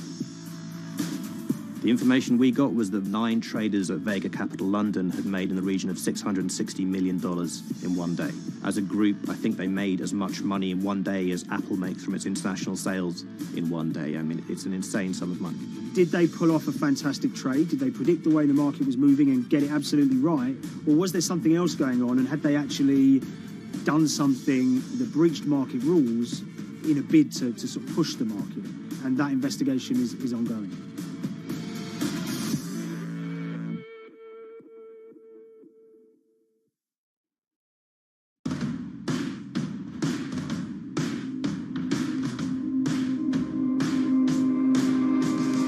So Paul Commins is a trader who cut his teeth in the pits in the 80s and 90s. When everyone had a nickname, his was Cuddles.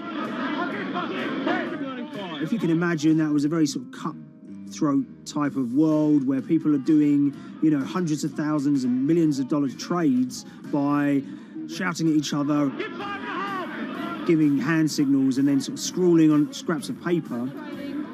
The culture of the trading pits in London was very influenced by the working class guys who became traders there. They weren't like the city bankers that had gone before them. They weren't usually Oxford or Cambridge. They didn't wear Savile Row suits. They were ordinary working guys who happened to have a talent for trading. And a lot of them came from Essex. I think it was 400 traders in the pits, and Cuddles in his oil and gas pit was described to us as amongst the top 3. Amongst that, was very successful and made very large amounts of money as a young man. But inevitably, mechanization and the arrival of electronic markets was the kind of death knell for the pits, and in 2005 the IPE closed down. And when the pits shut down, a lot of the traders who worked there lost their jobs or quit or went to work for financial institutions. But Paul Commins decided to start his own trading collective out in Essex. Some of them are ex-pit guys, cut from the same cloth as him. Lots of them are actually sort of in their 20s, and they're his, drinking buddy's son, or they're his own kids' friends from football. They're young lads, hungry and ambitious, and he brings them into the fold. And fairly shortly, he's got, maybe a dozen or so traders that they're independent, let's be clear, but they're all part of this collective.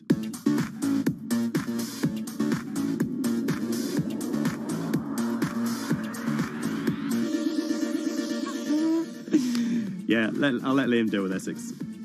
I am from Essex, so I feel like I'm free to get into this. Sweet, as they say. If you were to ask someone in Britain how they would imagine a kind of Essex person, they would see someone who's maybe slightly flamboyant, with a sort of Cockney accent, a sort of Guy Ritchie-style accent. Not afraid to splash the cash, but it's probably pretty bright and has done well for themselves. Don't even make sense, does it? But, these guys, they drove around very nice Rolls Royces and Bentleys. They went to places like Marbella on holiday.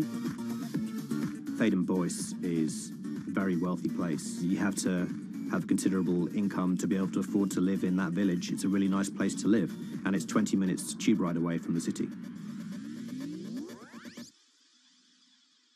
Earlier in the summer, we have this lead, which is that there's this tiny firm called Vega Capital London, and they were the biggest winners from the biggest oil crash in history. Anyone that covers markets is going to be surprised about that. You're thinking your BPs of the world or your Glencores, but it's this tiny firm. And one of the big challenges that we had was actually finding out who worked with Vega Capital. It wasn't immediately obvious, and at first we had absolutely no idea.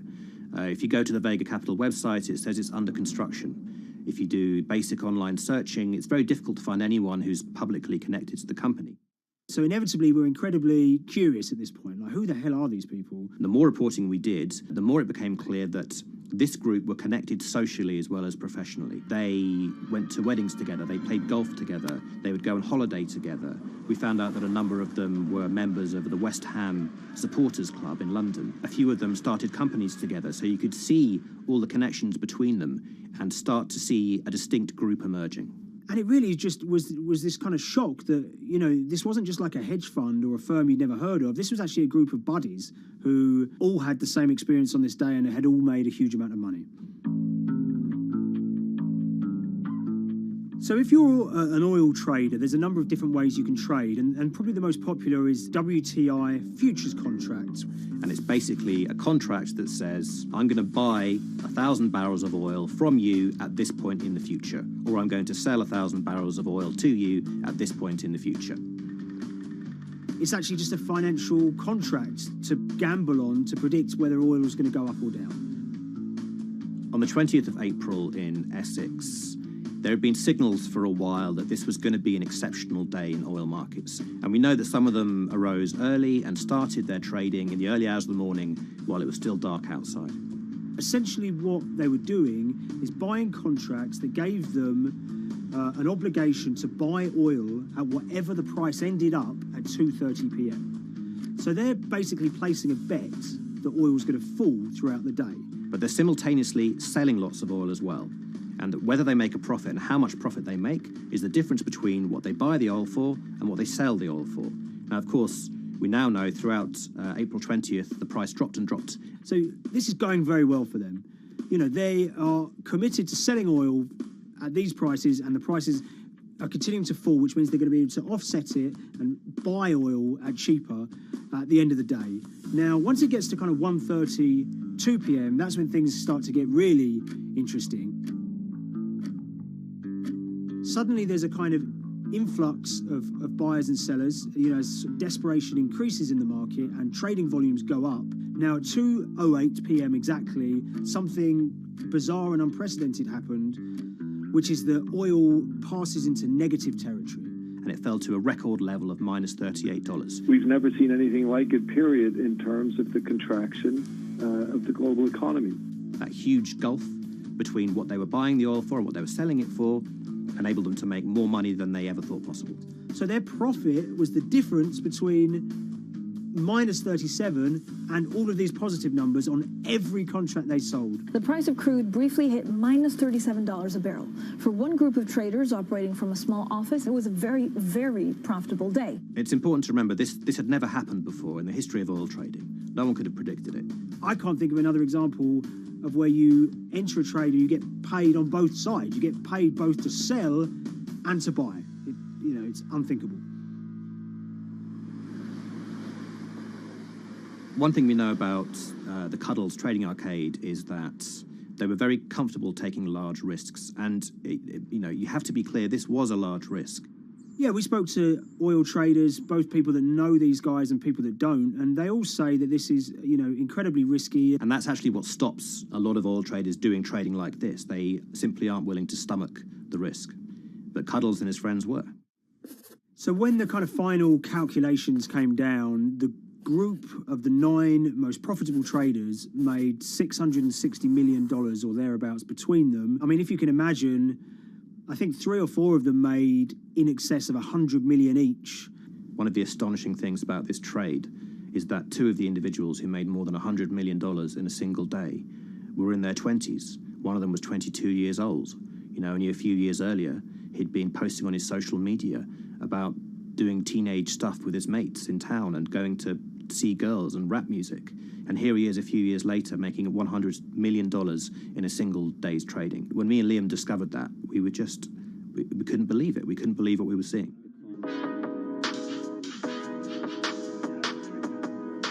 Oil trading is a zero-sum game. Anytime you're making money as an oil trader, someone else is losing it. Amongst the biggest losers were the investors in this Chinese fund, Crude Oil Treasure Fund.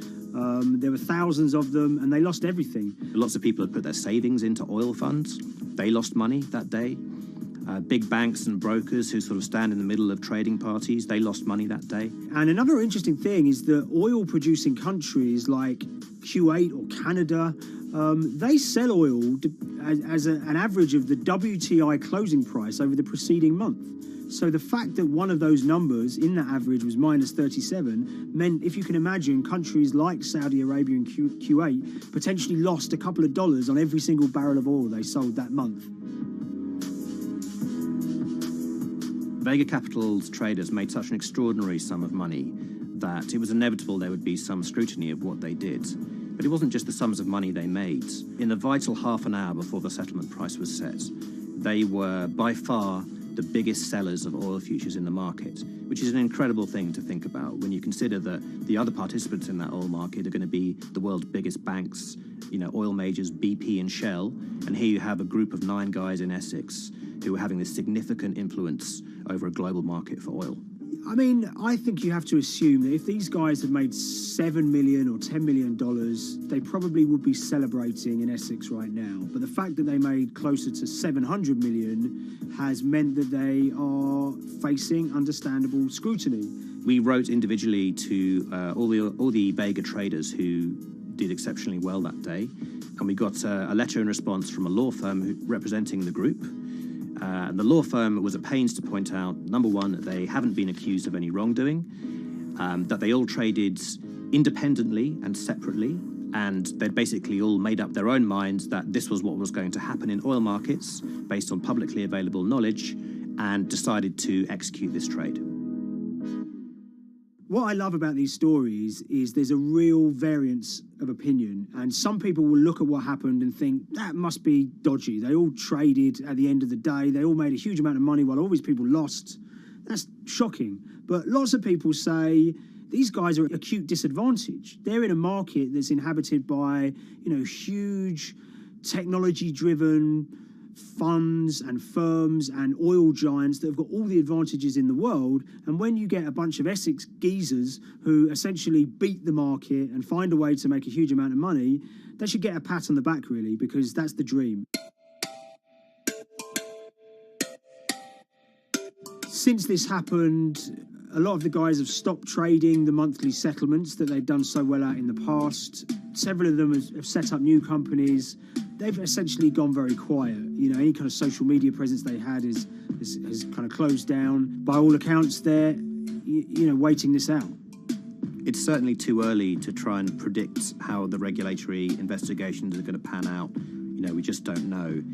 There's a number of potential outcomes for these guys. You know, potential punishments if there are any findings of manipulation against Vega or anyone affiliated with it might be, you could be fined, you could be banned from trading, and, you know, in the most extreme cases, there have even been criminal prosecutions in the past of people who have been found to have been manipulating the settlement and misconduct related to trade at settlement. There are other outcomes too. You know, one obvious one is going to be that they're able to walk away from this life-changing trade with all the money that they made and celebrated as heroes in the trading community. That, you know, they'll go down as legends.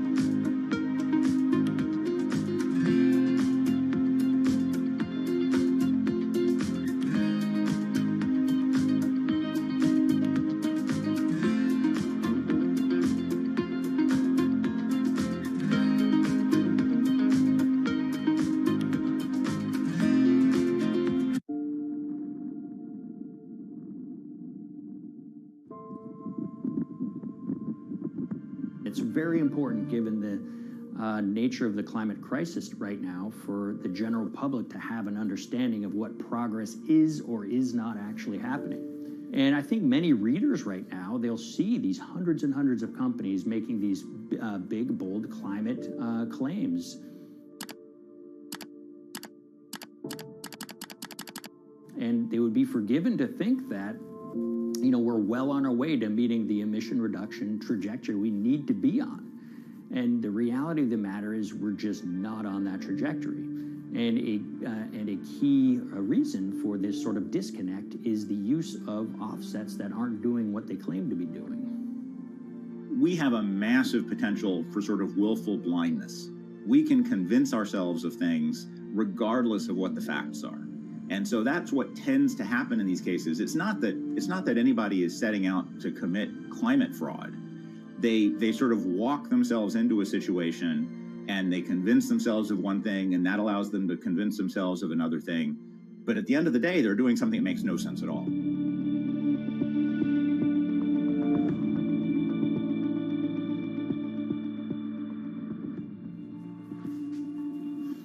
My name is Ben Elgin. I wrote the story about how the billion-dollar market for carbon offsets is setting back the fight against climate change.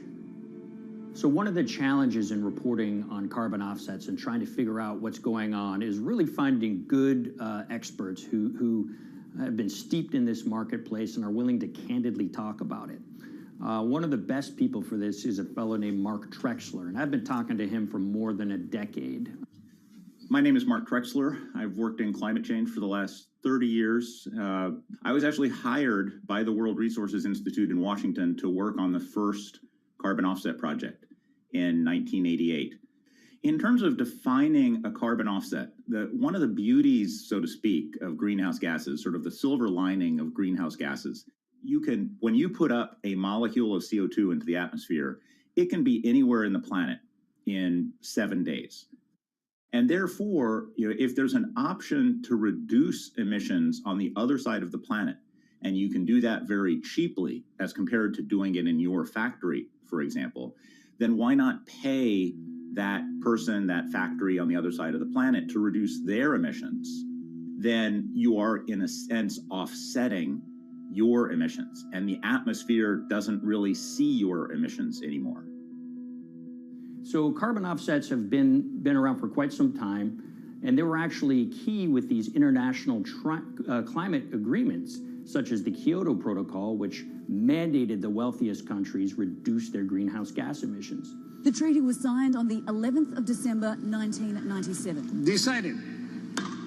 The business community in general saw carbon offsets as a huge opportunity to comply with whatever policies and measures might be coming down the pike on climate change much more cost effectively.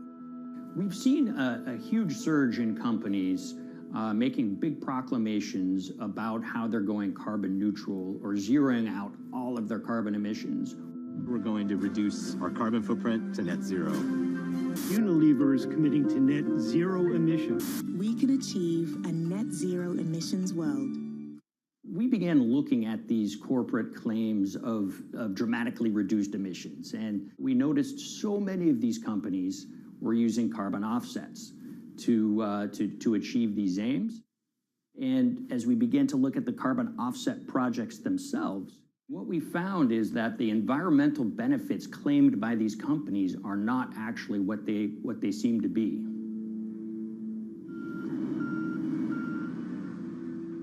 And as we sort of saw and spotted a number of these very aggressive carbon offset projects, which appeared to be generating inflated credits or bogus credits, we saw a number of them were associated with the Nature Conservancy.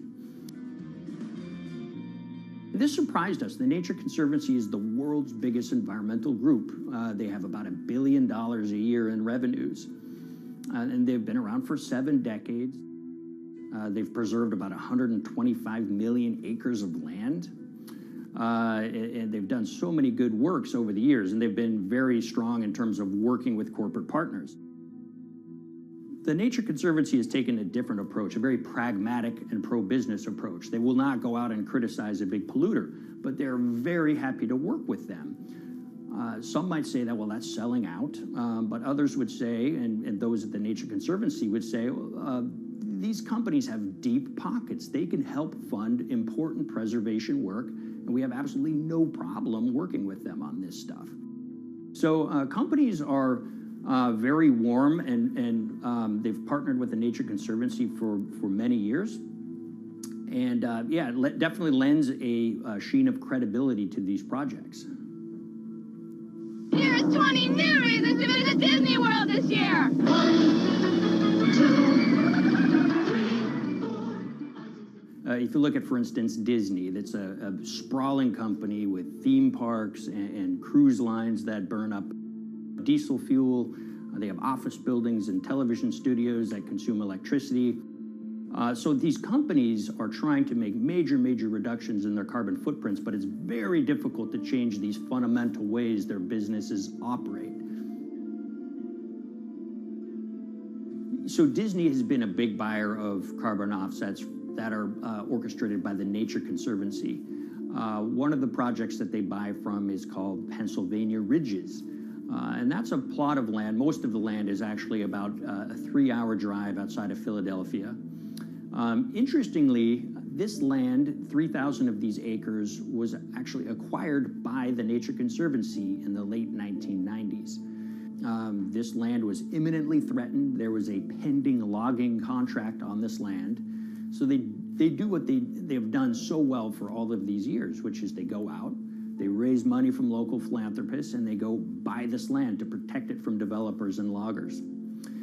And at the time, according to an archived version of the Nature Conservancy's website, when they were proudly announcing this deal, they said, these threats have been abated because of this acquisition by the Nature Conservancy.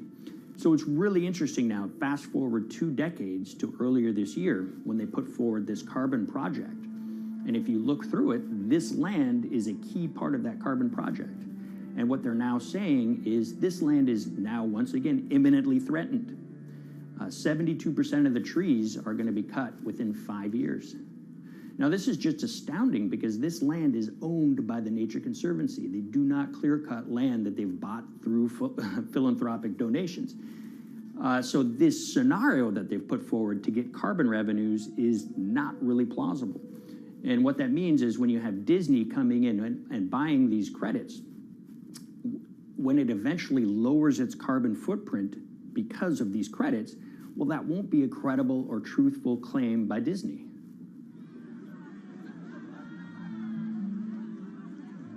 So this is an organization that truly understands the threat of the issue of climate change and is wanting to do its part to address this. However, in this situation, it just appears their drive, which they've had for decades, to increase the amount of revenues that it can use for land preservation work. Nature Conservancy and many others see that the carbon credits as a pot of money that they can tap into to further their own benevolent aims. But unfortunately, what this has resulted in is claims of climate progress that just aren't really happening. So the Nature Conservancy defends vigorously these deals, and they and others will say, look, our projects are just following the rules that these registries set up. So some would also put some of the blame on the registries themselves because they're setting up the rules which allow these vapid projects to get up and sold. So we've reached out to all of the companies we mentioned in this story, including Disney. They didn't want to be interviewed for this story, but they all told us that, look, we have to rely on the experts out there, and those experts, they say, are these carbon registries that have been set up. Most of these Nature Conservancy deals are set up and sold on this exchange. It's called the American Carbon Registry. Now, it's the oldest of these registries that allow voluntary carbon credits to be sold. They've been around since 1996. What these offset registries do is they set up rules, and any carbon offset project has to follow those rules. But there's this tension that's always there. If the rules are too strict, then it's going to be very hard for carbon offset projects to get up and running. So there's this balance going on where the registries want rules that attract projects, but they don't want it to be so strict where it will disincentivize projects from getting listed. One of the challenges with designing carbon offset systems is that there are normally two people at the table. You have buyers and you have sellers. And to some extent, you have policymakers, but you know, the buyers and the sellers are really the ones with the expertise, with the incentive to really participate hard, make a lot of things happen. And the challenge there is that both of them sort of want the same thing, or they're both happy with the same thing. They're happy with low-cost offsets and a lot of them, because that works for their business model. You end up, though, with nobody really representing the atmosphere, so to speak. Nobody's really representing the climate in those discussions. And so the policies end up biasing the whole system. And you end up in sort of a race to the bottom. And that's what we've seen happen. You know, when it comes specifically to the topic of carbon offsets, you know, I am a fan of carbon offsets in the sense that they can help mitigate climate change. They absolutely can. But, you know, if we're not going to do it correctly in a way that actually does help mitigate climate change, then it's nothing but a distraction. And, you know, after 30 years, you have to start wondering, is it really just a distraction? And that's really unfortunate, but that's where we are. Ultimately, what needs to happen is systemic change. You know, we're sort of nibbling around the edges with some of these different things. We need to change how we produce energy. We need to change how we transport ourselves. We need to change what and how we eat. You know, we need systemic change associated with transitioning to a low carbon economy. A lot of what we're doing today is not promoting systemic change. It's sort of trying to stick your thumb in the dike to preserve the current system. And at the end of the day, that can't really work.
the Hyperloop. There's a good chance you've heard the name by now. This is the Hyperloop system. It can take people hundreds of miles in minutes. The Hyperloop, a series of tubes that would transport people in pods at ultra-high speeds over long distances. This is a remarkable new form of transportation that can whisk people from city to city in a flash. 29 minutes from New York to D.C., 30 minutes from L.A. to San Francisco. For years, we've been seeing these futuristic, utopian renderings of some cross between a spaceship and a monorail. But lately, the Hyperloop is becoming much more real. Yes! It was surreal to be even sitting inside a Hyperloop, and just even more incredible to actually be like riding down a track in something that was nothing more than a crazy idea 6 years before.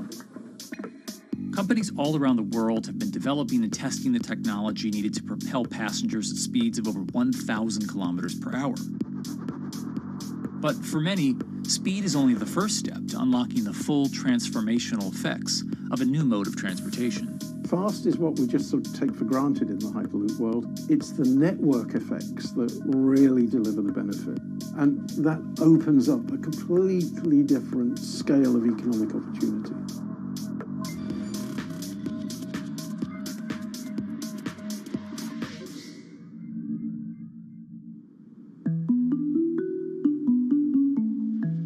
We've got planes, trains, automobiles, and boats for getting around Earth. But what if there was a fifth mode? And I have a name for it, which is called the Hyperloop. The Hyperloop? Hyperloop, yeah. In 2013, while riding high on the growing success of Tesla and SpaceX, entrepreneur Elon Musk released a white paper outlining the basic framework of the technology he called Hyperloop. The basic idea goes a little something like this. A tube reduces the air pressure to a near vacuum-like environment. A Hyperloop pod is then suspended in the tube, usually by magnetic levitation. The whole pod can then be propelled forward. Because there's no traditional friction sources like air resistance or rolling friction that would push back against the pod, the Hyperloop is able to move at incredibly high speeds and do so fairly efficiently. Despite its futuristic name, however, the general concept behind Hyperloop is actually pretty old. In fact, New York City's first attempt at an underground public transit system in the 1870s was based on a similar principle. The pneumatic transit system was short-lived, however, only stretching one block and topping out at a rather leisurely 10 miles per hour. While Elon would make some 21st century improvements to this concept and bestow a very 21st century name, he wouldn't end up pursuing the technology itself, instead electing to focus his efforts on something a little bit deeper, literally digging the requisite tunnels via his boring company. It would take another billionaire industrialist who dabbles in spaceflight. No, wait, not that one. Yeah, that's the one. After Richard Branson would make a large investment in the company Hyperloop One, it would be renamed to Virgin Hyperloop. What we've always been trying to do as a company is show that this technology could work, that it could be made safe, and that ultimately it's something that's happening in the next couple of years, not the next 20 years. Josh Geigel is the co-founder and CEO of Virgin Hyperloop. In a familiar tech startup story, he's seen the project go from a garage to a large-scale testing facility outside of Las Vegas. So we started building the first kind of Hyperloop system in 2016. We've done a lot of work, about 500 tests that we've done on that over the last 5 years. And what we realized that we need to do is take that technology, show that it can be commercial, so drive the cost down, improve the efficiency, improve the performance. But the key thing is actually making it approachable and safe for individuals. In order to do that, Josh, along with Virgin's head of passenger experience, Sarah Lucian, bravely volunteered to take the inaugural ride. What her and I were realizing is we're the first two people sitting in a Hyperloop. The only type of people that have gone through this environment are in spacesuits, and there we are in just normal clothes because of the system, the safety of what we've designed. 3, 2, 1, launch. And then once we started going, you felt a bit of acceleration. We accelerated a little bit harder than we would in commercial, be like a sports car. Yes. We got up to about 108 miles an hour on that test. And it's a short run, it's about 500 yards or so, and came to a stop. The test, lasting only about 20 seconds and covering only a quarter of a mile at just over 100 miles per hour, is a long way away from a true functioning Hyperloop. But as for optics, it's a crucial step for the future of funding. The number one question we got from investors or from project proponents or just people in general was like, is a Hyperloop safe? And what better way to show something is safe than by actually getting people on it? But convincing investors and governments that would likely be fronting some of the construction costs for an unproven technology is no easy task. First and foremost is the question of safety. Most people don't know how an airplane works, but yet they get on an airplane. They get on an airplane because, it's faster than driving. And most importantly, they've probably gotten off of one before. They've seen someone get off of one before. And so what we set out to do was actually show that Hyperloop could be safe with two normal people, not astronauts, not adrenaline junkies or test pilots or anything like that. Two normal people getting on a Hyperloop, and then most importantly, those two people getting off. But beyond safety concerns, constructing Hyperloops will undoubtedly require a significant capital investment to the estimated tune of around $60 million per kilometer of track. So a track from San Francisco to Los Angeles, for example, is likely to come with a price tag over $10 billion. And before large governments are willing to come in and front those costs, investors who are funding Hyperloop development must accept it as a long-term mixture of technology and infrastructure investing.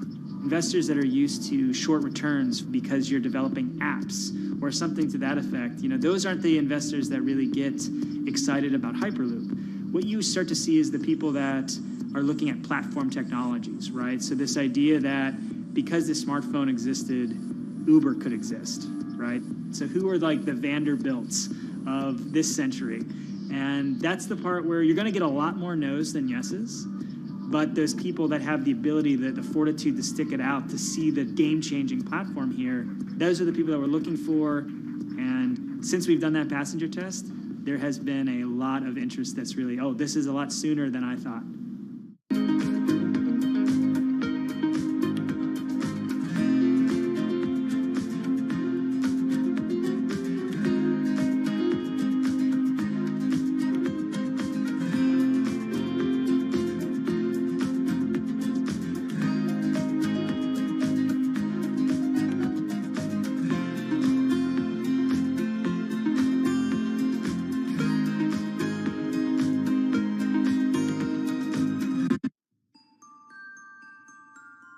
Envisioning the ripple effects of what Hyperloop could achieve, though, is fairly challenging at this stage of development. It's fast, yes, but for point-to-point travel, traditional maglev trains can move pretty fast as well. And outside of China, South Korea, and Japan, even those haven't seen much adoption elsewhere due to the high costs and questionable profitability. The Shanghai line... Okay, traders, hello again. I'm going to place a stop for euro against United States dollar. As you can see, we purchased at 105.22.6. Okay, let's point out here.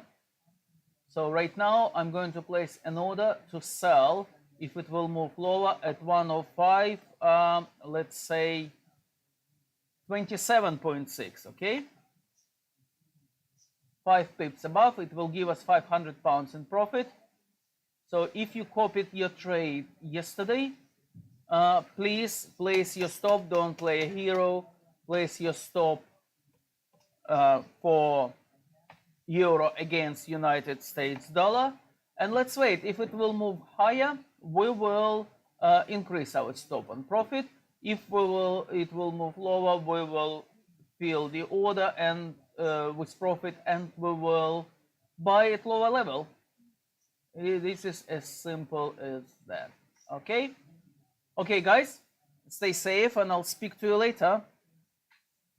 To Leeds by train is just short of 2 hours today. It'll probably take you 2 hours driving as well in average traffic conditions. Net result is those 3 city regions remain 3 separate entities: Liverpool, Manchester, Leeds. There's very little commuting traffic between those urban areas. Hyperloop absolutely changes that from the ground up. Liverpool to Manchester is a 5 or 6 minute journey. Manchester to Leeds is also a 5 or 6 minute journey. What that effectively does is create a single supercity economy. In this vision, the Hyperloop acts a little more like a highway, where pods have fixed destinations and don't need to stop along the way. Meaning you can travel on a Hyperloop network from, say, Liverpool to Leeds, while the pod behind you travels from Liverpool to Manchester. And if that metro Hyperloop network is connected to other networks from the same location, you could travel from Liverpool to Paris or Liverpool to Amsterdam, all without making a single stop. For passengers, for business, for leisure, that is utterly transformational. For high-value freight and logistics, it's equally transformational. But critically, if you do a Hyperloop network at scale, you begin to deliver massively significant carbon savings too. A multi-regional Hyperloop network could become a replacement for both short-haul passenger and cargo flights and traditional ground transportation, both of which are significant carbon producers. One Hyperloop-connected distribution hub, perhaps at an airport that is predominantly used for international air freight, replacing maybe 10, 12, 15 distributed road hubs. It takes a lot of polluting and inefficient truck haulage off the roads. That itself means roads gain extra capacity. Hyperloops will still need to use electricity to both move pods and maintain the near-vacuum environment in the tube. Proponents of the technology believe that this can be done by using renewable sources, including a combination of solar panels and battery technology that could be used along the Hyperloop itself.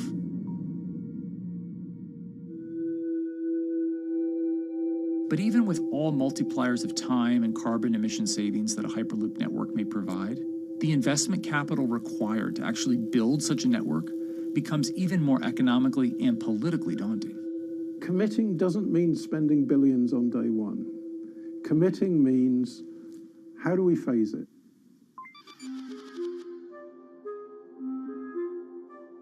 One company in the Netherlands is working to develop that technology, and perhaps more importantly, the international coalition needed to make the Hyperloop network a reality. So we are here in Europe's first full-scale Hyperloop test facility, where we can already prove every conceptual technology of the Hyperloop. This is Tim Houter, a co-founder and CEO of Hart Hyperloop, headquartered in the city of Delft. And while this testing tube might not seem as large as others, inside is a key technology to create the on- and off-ramp type infrastructure of a Hyperloop network. That is, a lane switch. That's something we can already test here. You can actually see it here, that the track is diverging from one track into two. That makes it possible to eventually split up the Hyperloop track in two sections. And in that sense, you can create a complete Hyperloop network that in the end will make it possible to travel, for example, over a whole continent. Take Europe, for example, with the same ease as you can now travel with a metro in a city. The nice thing about this magnetic levitation system that we have developed is that there's absolutely zero moving components in the track. So for example, if you have to do a lane switch, all you do is that the tube basically splits up, and statically the tracks also split up. And whenever the vehicle enters a switch, it either pulls itself to the right with its magnets, or it pulls itself to the left with its magnets.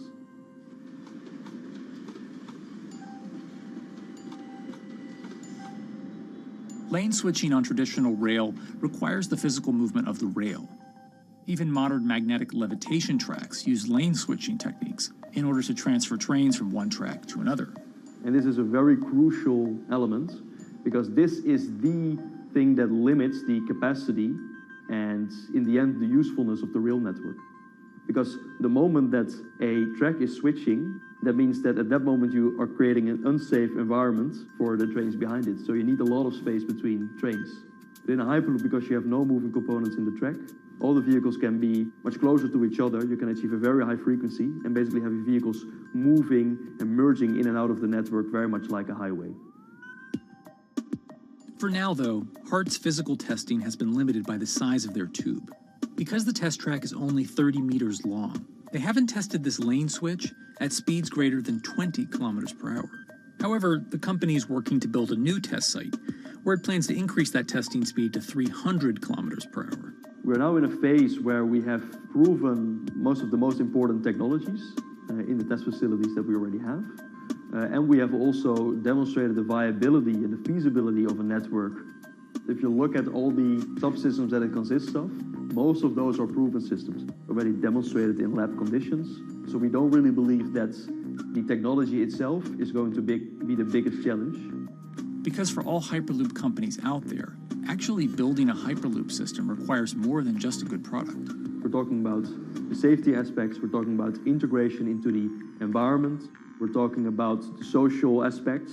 Do people feel comfortable traveling in such a system? So it's about all these different aspects, and the complexity is really getting all the different stakeholders that are relevant and that do need to contribute to bring this to market, to get them all following the same roadmap.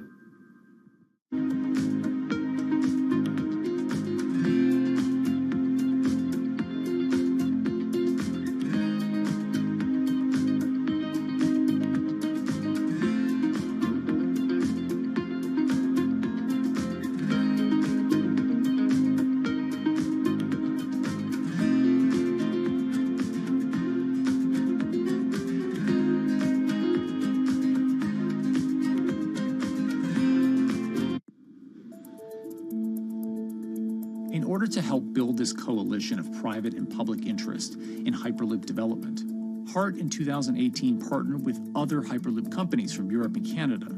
The goal was to define, establish, and standardize the framework to regulate Hyperloop systems. Right now we are working with all the Hyperloop developers together in setting up the first, let's say, structure for starting the standards drafting.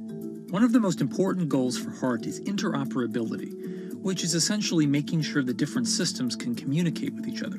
Interoperability is so important because what we want to achieve is actually have this seamless travel experience. So you don't want to end up, for example, going from Madrid to Paris and then switching because you need to use a different technology to get, for example, to Amsterdam. The idea being that as companies around Europe create the first commercial Hyperloop tracks between individual cities, one day those can all be connected to a larger network. Everyone that believes that Hyperloop is a future transport system also realizes that there is a need to have this network because that's where Hyperloop thrives. Hyperloop is such a huge project. It's definitely not something that you can do on your own or as a single company. So you need to do it with a lot of other companies. You need to have the governments. I think in that sense, the biggest challenge that we've encountered is to really get all the required parties together to take the steps in development and in commercial implementation. HART's next plan is to build the European Hyperloop Center, an open testing facility which will include a 2.6-kilometer test track. And the company hopes to test travel speeds there at up to 700 kilometers per hour. Virgin Hyperloop is also racing to construct the first commercial Hyperloop route, with projects in various states of development in India, Saudi Arabia, and the United States. Recently, the company announced plans to build a Hyperloop certification center in West Virginia, which will include a 6-mile-long test track. Proving the technology here will be crucial if Hyperloop networks can find a home among infrastructure investments that the Biden administration hopes to make. The idea that there's multiple Hyperloop companies, I think, is a redeeming aspect in the business. People really want to see something happen, so having multiple people move forward is good for that.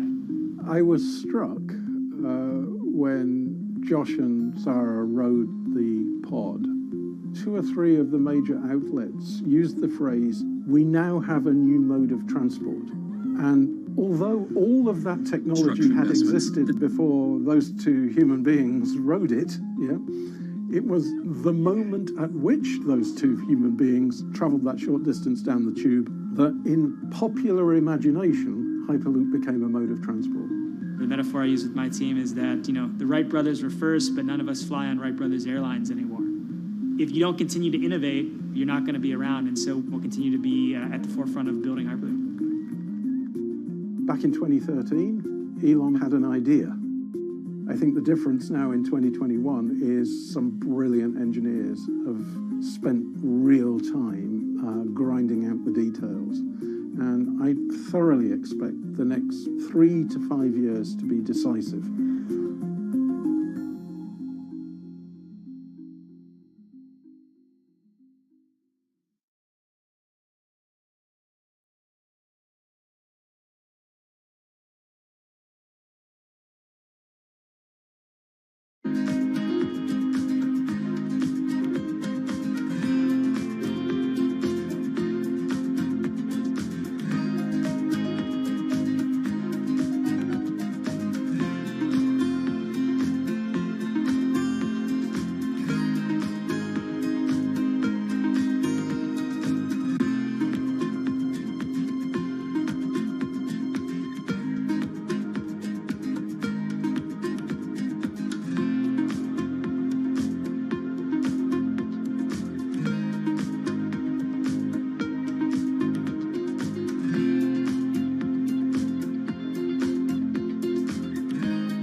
Guys, as you can see, position closed at 105.27.6. Well done, all of you guys who copied my trade, who decided to trade euro against United States dollar. We made a profit. So if you newbie in this kind of game, this is how you make money, this is how you day trade. So stay with me, and we will look for other chances, opportunities to trade Forex pairs or Bitcoin. If you want to get the strategy, you can go to company.co.uk. So you will get the strategy, and you can choose for yourself what do you want to trade. You can trade indices, you can trade shares, stocks, whatever you decide. Okay, guys? I'll speak to you later. Stay safe.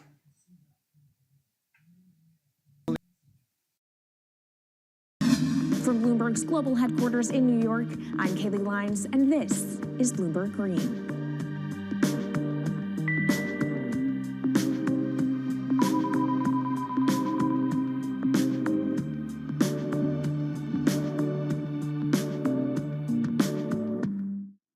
It's a new year, so here at Bloomberg Green, we're highlighting new solutions in the fight against climate change. And one of those is as old as the universe itself, hydrogen. It's the simplest element around, but could well be a game changer when it comes to turning around our dependence on fossil fuels. Today, hydrogen is used in the chemicals industry to produce petroleum products. It's also starting to be used in steel production, an industry under a lot of pressure to decarbonize. But it has far more uses as well, from powering cars to heating our homes. And Bloomberg New Energy Finance sees a seismic shift in the sector in the next 10 years as green hydrogen squeezes out dirtier alternatives. So-called gray hydrogen dominates today. But as renewable electricity gets cheaper and more accessible, so will green hydrogen. In this week's edition of Bloomberg Green, we'll explore what this push into hydrogen means for tackling climate change. We'll hear from Australian billionaire Twiggy Forrest about his pivot from iron ore to hydrogen, and we'll also speak with the CEO of Italian utility company Snam about his book, The Hydrogen Revolution. But first, what are we using hydrogen for? And why does it actually matter? Christine Lee Edwards explains. Hydrogen, the most plentiful element in the universe.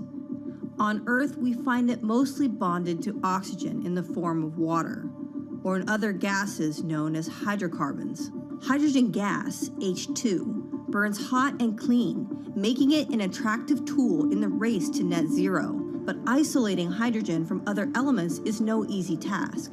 Today, the cheapest way to do this is via chemical processes that break up natural gas. This releases a lot of carbon dioxide. Another method is to use electricity to split water molecules in a process called electrolysis. Although there is no carbon byproduct, a lot of electricity is needed. And if this power comes from burning coal or gas, it negates the zero emissions goals of using hydrogen to begin with. Hydrogen produced in this way, powered by fossil fuels, is called gray hydrogen. If carbon capture and storage is used together with fossil fuels, then it becomes blue hydrogen. If nuclear power is used, it's called pink. And finally, green hydrogen is when it's produced via electrolysis and powered from renewable sources. This method is considered emissions-free. It's predicted that by the early 2030s, H2 made from renewables will be cheaper than that made from fossil fuels. But that hinges on the cost of electrolysis declining, which will be achieved through larger projects and an expansion of manufacturing. To be clear, vast amounts of H2 are already used today. Global production in 2018 totaled 117 million metric tons. This hydrogen is mostly used for its chemical properties, not as a source of energy, and very little of it is clean. Some sectors like steel could start using hydrogen for these chemical properties, replacing coal. Industries like cement and glass may also use hydrogen as a source of heat. Another advantage is its energy storage potential. It can be stored over long periods of time and used when more power needs to be added to the grid. It also could hold an advantage over batteries in heavy transport and shipping. The promise of hydrogen for energy has been around since at least 1874, when Jules Verne wrote about it in his book, The Mysterious Island. But the future of hydrogen will depend on policy. Countries with net zero targets, carbon pricing, and hydrogen strategies with investment mechanisms are likely to see the highest H2 demand.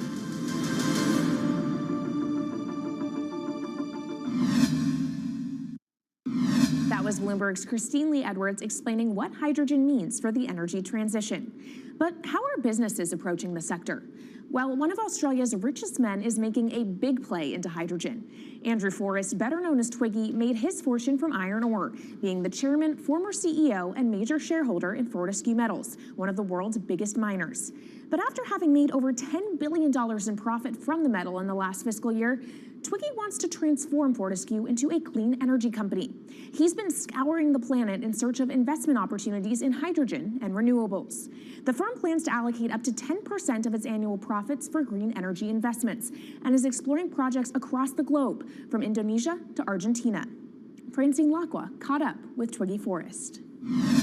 There's only one type of clean hydrogen, all the rest is dirty. Yeah. That is green. If you just say green hydrogen is clean, the rest is dirty, then you've actually nailed it. And, you know, anyone else who produces any other rubbish, any other argument, just look them there and say, why is global warming accelerating if anything you're saying is true? And then you'll know, actually, it's greenwashing. Yeah, but there's a lot of greenwashing because I keep on being told it's a transition. We can't just, make the transition at a click of a finger. So what are we doing wrong? What can we do better? I don't remember the personal computer having to transition the typewriter. I really don't remember that. I don't remember the smartphone having to transition the pocket calculator and the old landline. You know, its transition line is complete rubbish. The lie got put to it 2 days ago when JCB, a really loved British company, every right for the country to be proud of JCB, and Fortescue, holding a bit of a similar reputation, fantastic track record, everyone's been super well from Fortescue, huge balance sheet, super strong. When those two companies got together and agreed a $79 billion US agreement per annum, right, then that's a real wake-up call to say, hang on, green hydrogen is obviously commercial now. You know, every other form of fossil fuel hydrogen, you know, it can compete with it on price, it can probably lose on price, but what we know, it is cooking the planet. And only green hydrogen zero methane, zero carbon in the supply chain. Don't worry about the molecules in the supply chain. But at the moment, we're not even phasing out coal, if you look at the G20 communique. So we have a long way to go to talk about only using green hydrogen. Yeah, so look, I have a call, which I'd like to make now, that the world should not fund any more coal-fired power stations, coal mining projects, ever. We should wind them down as quickly as possible because they are cooking the planet just like grey and blue hydrogen is cooking the planet. Yeah. You know, hydrogen, which is not made from renewable electricity, is releasing 10 to 16 times more carbon, let alone the methane, which is worse, than it is hydrogen. So we've just got to stop doing things which are self-harming under the guise of greenwashing. So why are leaders so slow? Even if you look at the appetite for ESG investments, they're growing exponentially, so are emissions. So where are we allocating capital? Okay, so take the recent G20. There's probably a reason why there wasn't strong action coming out of the G20 because people were not aware that major transactions between large companies were taking place now on green hydrogen, that actually this pollution-free all the way to the supply chain fuel was now being transacted at multi-billion-dollar scale. If they'd known that, I don't believe any sovereign leader or any energy minister or climate change minister could not take ultra seriously that green hydrogen is now here to stay. It's broken through. History has been made. It will never go back. Okay, what is the one thing that you would tell leaders today and business leaders? How do we transition faster than what we are now because we're at real risk of missing our targets? Oh, so that's really simple. You stop funding, you stop subsidizing, you stop using money into fossil fuels. It could be carbon sequestration, it could be fuel rebates, it could be anything. Hundreds of billions of dollars getting ashed while we ash the planet on fossil fuel subsidies. Because we haven't had that renewable electricity, we haven't had that green hydrogen, it's kind of been pushed down. It's all sorts of excuses. Oh, it'll never be commercial, it'll never be supplied in the quantities we need it, blah, blah, blah. Now we know, let's take action. It's practical, it's implementable, let's do it now. Okay, if we do it now, is there going to be a shock to the energy system? Is there going to be a shock actually to economically? And is it worth, not talking about transition, just going from A to B? Yeah, it's a fantastic question. A to B is the solution. Let fossil fuels do what fossil fuels do. Just burn their coal, burn their oil, burn the gas. At least they're pumping up carbon and methane into the atmosphere honestly. Well, not that honest because they don't measure methane, which is 90 times worse than carbon. But at least the carbon is being done honestly. Encourage the green hydrogen sector to come in really fast. Okay, it's there. There's renewable power all over the world. We now know how to make electrolyzers much cheaper, like 25% of the original cost. We know how to do that now. We don't have an excuse to get into it. Does it need to be cheaper than oil and fossil fuel for it to be viable worldwide? Well, right now it is.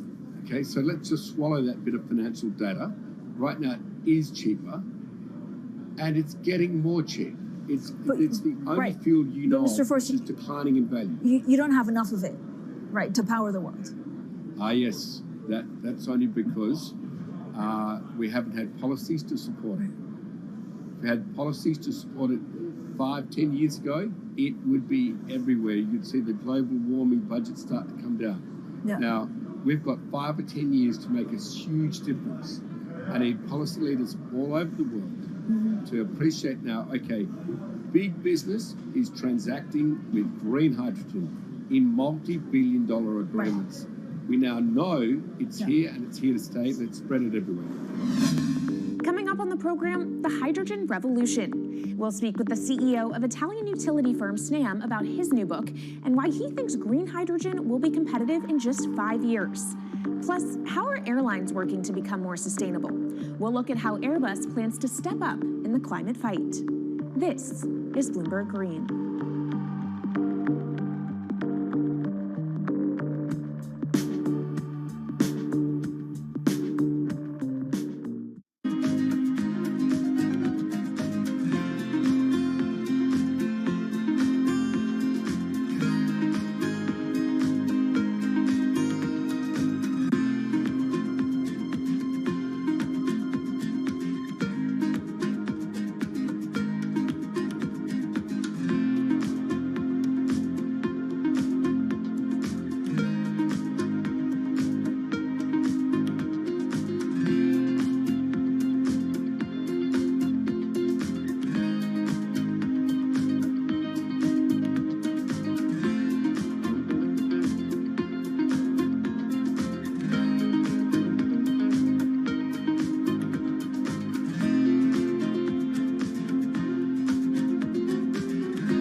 Bloomberg's world headquarters in New York, I'm Kaylee Lines, and this is Bloomberg Green. What will the world look like in 2050? Will global temperatures have stabilized, electric vehicles be abundant, and solar and wind power homes around the world? According to Marco Alvera, the CEO of Italian energy company Snam, that vision of the future could be a reality. And he says that hydrogen will pave its way. As he tells it in his new book, The Hydrogen Revolution, Alvera's moment of reckoning came in November 2018 when he tasked the Snam Scenarios team with studying how Europe could reduce its CO2 emissions to zero by 2050. Looking through the results of the study, Alvera said he was struck by how much hydrogen was in Europe's energy mix by that year. Beyond the abundance of hydrogen, the Snam model also predicted that it would be the cheapest form of decarbonized energy for many sectors, and that it could be cheaper than today's prices for oil, coal, and nuclear power. Our Maria Tadeo spoke with Alvera at COP26. It's happening all very fast. We see the cost of hydrogen coming down a lot. Hydrogen will play a big role in the energy mix. I don't know if it's going to be 15 or 25% of a fully decarbonized energy system, but it's going to be big. Costs are coming down, and people are waking up to the fact that it's the only way to decarbonize certain sectors, the so-called hard-to-abate sectors. And you say it's the only way and the costs are coming down. Where do you see prices moving? Because a lot of the reticence at times has to do with the pricing, that some argue, well, it's still not the cheapest option out of the market.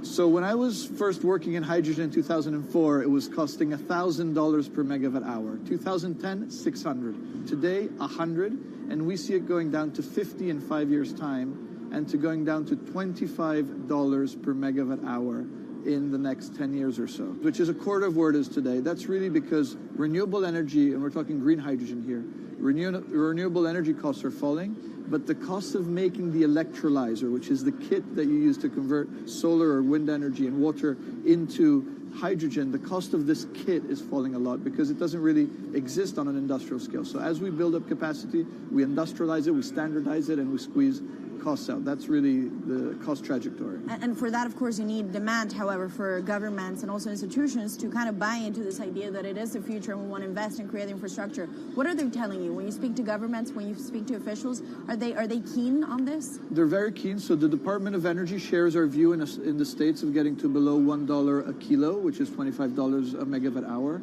The European Union has a hydrogen strategy, which is very clear, and several member states have the same. Chile wants to export a lot of hydrogen. China's big on hydrogen. Australia is very big on hydrogen. Japan is blending already hydrogen. So I would say the world is now really focused on this because it's the only way to store energy for a long period of time economically is to convert it into either a liquid or a gas.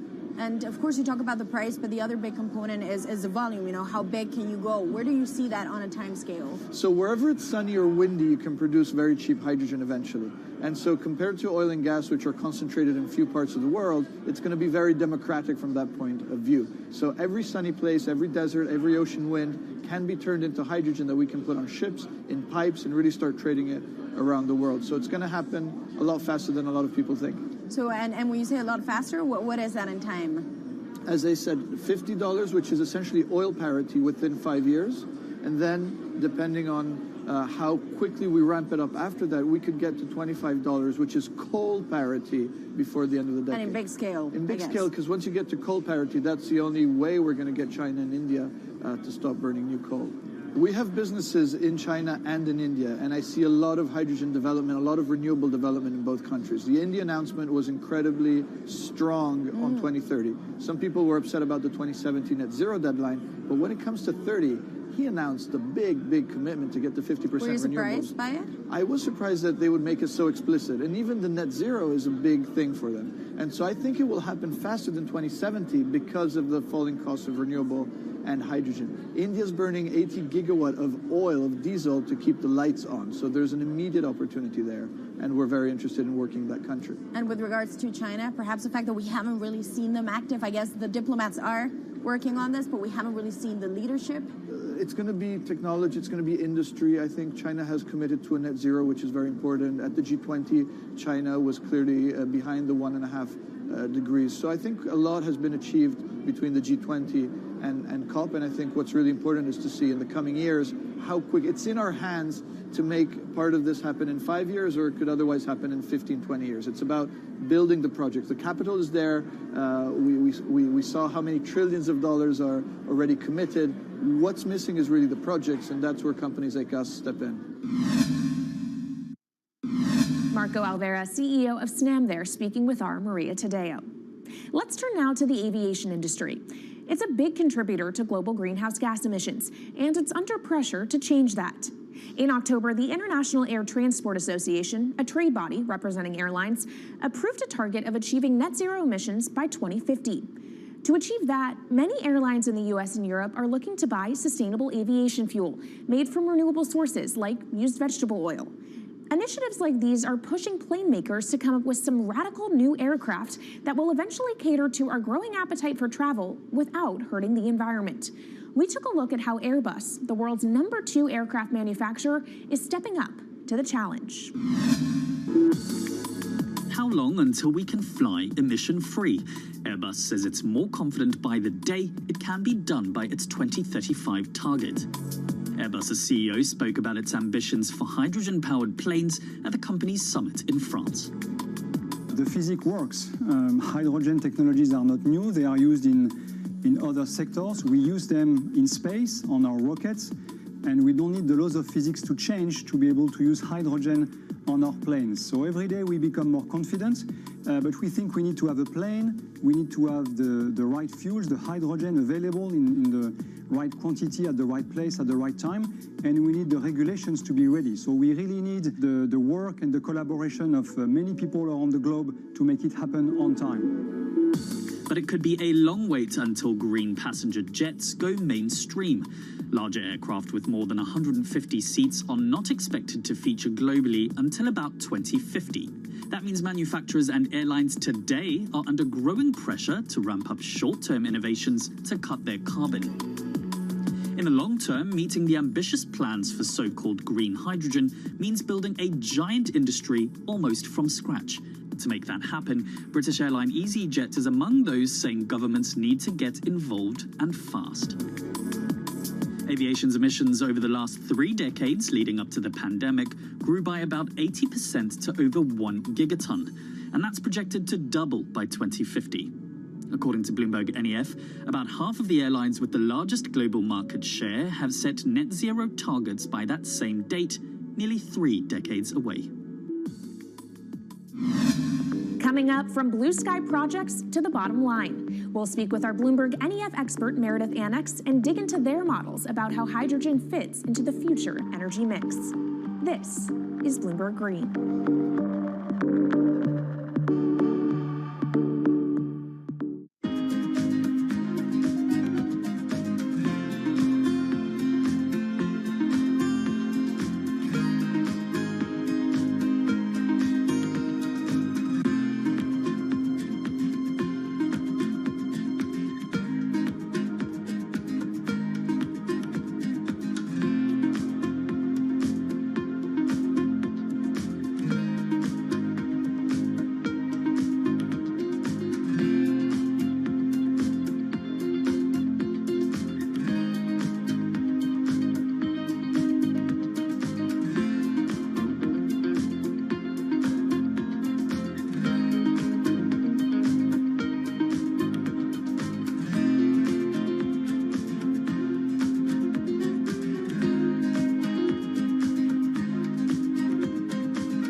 Bloomberg's World Headquarters in New York, I'm Kaylee Lyons, and this is Bloomberg Green.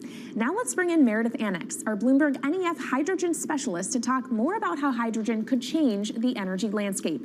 So Meredith, what place do you think hydrogen is likely to have in the future energy mix globally? Hydrogen's this incredible solution for us as we look to decarbonize because it's a perfect solution in areas that are hard to electrify. So where we like to think about hydrogen playing a role, it's in things like heavy industry, especially where you need a feedstock as well as energy source, and in things like dispatchable power, long-haul transport, maybe even shipping and aviation. That sounds great that it can be used for such diverse industries. At the end of the day, though, how much is this going to cost? Well, that's the amazing thing about hydrogen, because depending on how you make it, it can actually see significant cost declines in the future. So when we're talking about clean hydrogen, we usually mean green hydrogen produced from renewable electricity. And in that case, your hydrogen is almost as cheap as the renewables that are used to make it. So if you're in a place with really good renewable resources, you'll be able to have cheaper hydrogen. But even in places with less good resources, we think that hydrogen can be cheaper than $1 per kilogram, which is the price of unabated hydrogen today, and around $8 per million BTUs for those who prefer to think in energy units. And that can be achieved anywhere in the world by 2050, we believe. All right, so let's talk about kind of the pros and cons list. I don't know where cost fits into that, but what are the advantages to hydrogen over other renewables, and then what are the drawbacks? Yeah, main advantage is the fact that hydrogen can serve roles that electrons struggle with.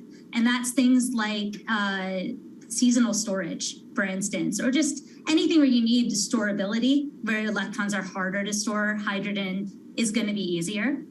That also leads to a downside, though, because hydrogen is less energy dense than the usual things that we use for storable energy today, like coal or oil or natural gas. So you will need more volume of storage to handle the same amount of energy.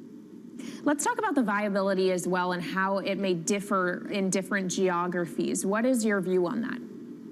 Yeah, so for green hydrogen, again, from renewable electricity, really places with the best renewable resources, things like Latin America or the Middle East, even Southern Europe, have really, really good potential for producing hydrogen. And then when you're looking at blue hydrogen, which is produced from natural gas or coal with carbon capture and storage, we do see that becoming more expensive than green hydrogen in the future, especially as renewable electricity costs come down. But that can be a viable option in places like the US Gulf Coast or Russia, where you've got good geological storage for the carbon, as well as ample natural gas that's quite cheap. All right, great breakdown. Thank you so much to our Meredith Annex, our Bloomberg NEF hydrogen specialist. And of course, you can get more from the Bloomberg NEF team on the terminal and online. And they've recently done a podcast called Hydrogen 101 as part of its Switched On series. So from iron ore titans pivoting to cleaner energy to talk of a hydrogen revolution, that's it from this week's edition of Bloomberg Green. We'll be back next week with a deep dive into the state of electric vehicles. And you can keep the conversation going by following us on YouTube, Instagram, and Twitter @Climate. I'm Kaylee Lyons from Bloomberg's World Headquarters in New York, and this is Bloomberg Green.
markets, headlines, and breaking news 24 hours a day at Bloomberg.com, the Bloomberg Business app, and at Bloomberg Quick Take. This is a Bloomberg Business Flash.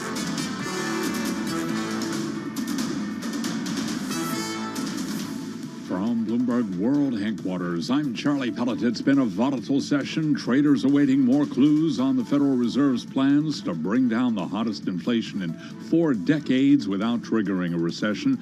S&P up for a second day, gaining 31 points right now, up by about 0.8%. The Dow's up 131, higher by 0.4%. NASDAQ up 75, a gain there of 0.6%. 10 years up 11/32. 10-year yield right now 2.93%. Spot gold is up 0.4% to $18.70 the ounce. West Texas Intermediate crude oil now tumbling 2.4%, down $2.57 a barrel to $102.61. Wall Street is looking ahead to tomorrow afternoon's Fed rate decision and then the news conference with Fed Chair Jay Powell.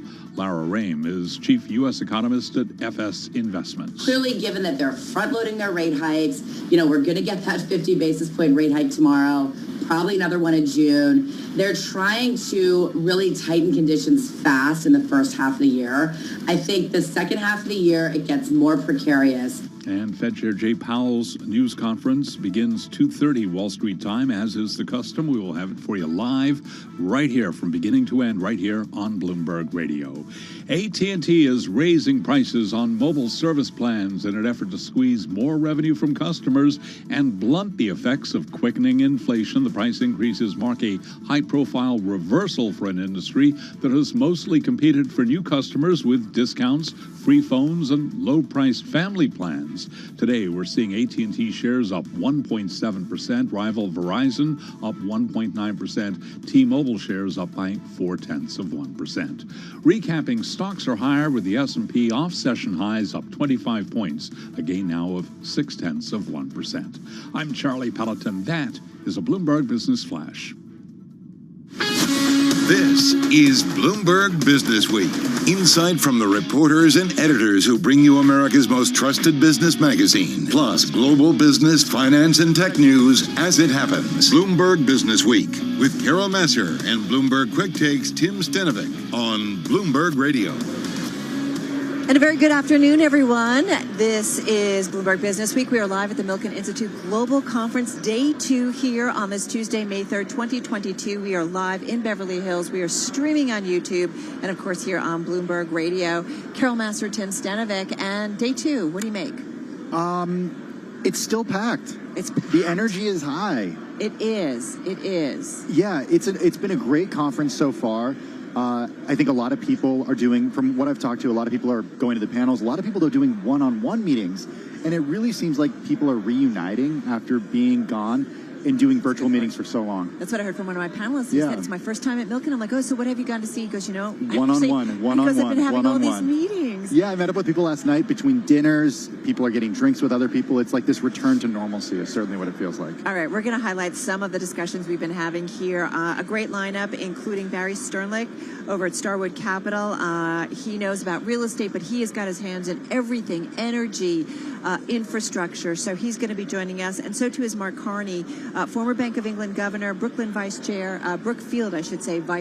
So we can talk macro with him, but we can also talk about what they and he is doing specifically when it comes to ESG. That was the topic of your panel last night. Yeah, we talked ESG and private equity, private capital as a tailwind for social good. We're going to have a piece from that panel last night. And Carol, you had another panel today, and we're going to hear from your panel from yesterday on the new retail reality. The panel today, protesters outside protesting. I heard. And the panel was about doing well but by they weren't doing protesting good. your panel. No, they weren't. It was unrelated to your panel. But it fit in. No, it actually, well, it wasn't specifically, but this whole idea of protesters protesting a specific company on their certain issues, and that's kind of what we were But talking they didn't about. hear Carol Masser was going to be there, and they were protesting Carol Masser. Maybe they weren't. Okay. We'll find out later. All right, first up, no protests yet in terms of Fed action, but we did see the Fed kicking off their two-day meeting today. Let's get into it with Bloomberg Markets correspondent Kriti Gupta back at our home office in New York City.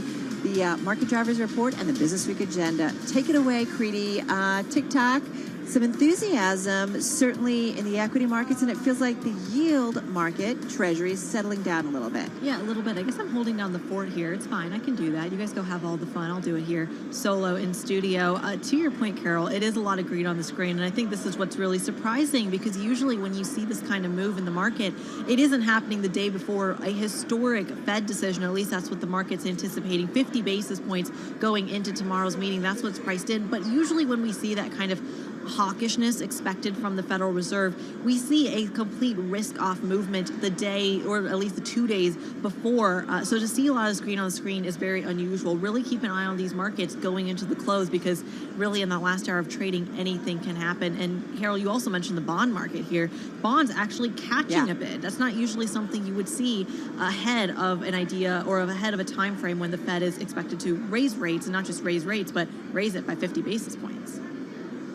Creedy, what surprises markets tomorrow? Because it's all about expectations versus what happens. Oh, Tim, there's no surprises. The Fed, Jay Powell and company, they've laid it out for us. That's what I'm wondering. Has Jay Powell, I mean, look, it's been a quiet period for the last 10 days or so. He's had the markets do their work. He has. But is there any chance that there is some sort of surprise? He says something during the Q&A session. There is something, a changed word in the statement that happens at 2 p.m. that markets haven't yet accounted for, Creedy. Yeah, I mean, listen, there's always the possibility of a little bit of sneakiness, right? But I think it's in the Fed's best interest, and I think this is the consensus on Wall Street. It is in the Fed's best interest to have the market price in exactly what they're going to do, so that there are no surprises. Surprises would essentially hurt the market more, tighten financial conditions some more, and you don't really want that. That being said, something that is kind of the wild card isn't necessarily the rate hike. I think 50 basis points is on the table. Balance sheet? It's the balance sheet, exactly. And Ira Jersey made a really, really apt point earlier this morning on Bloomberg Radio, and he said,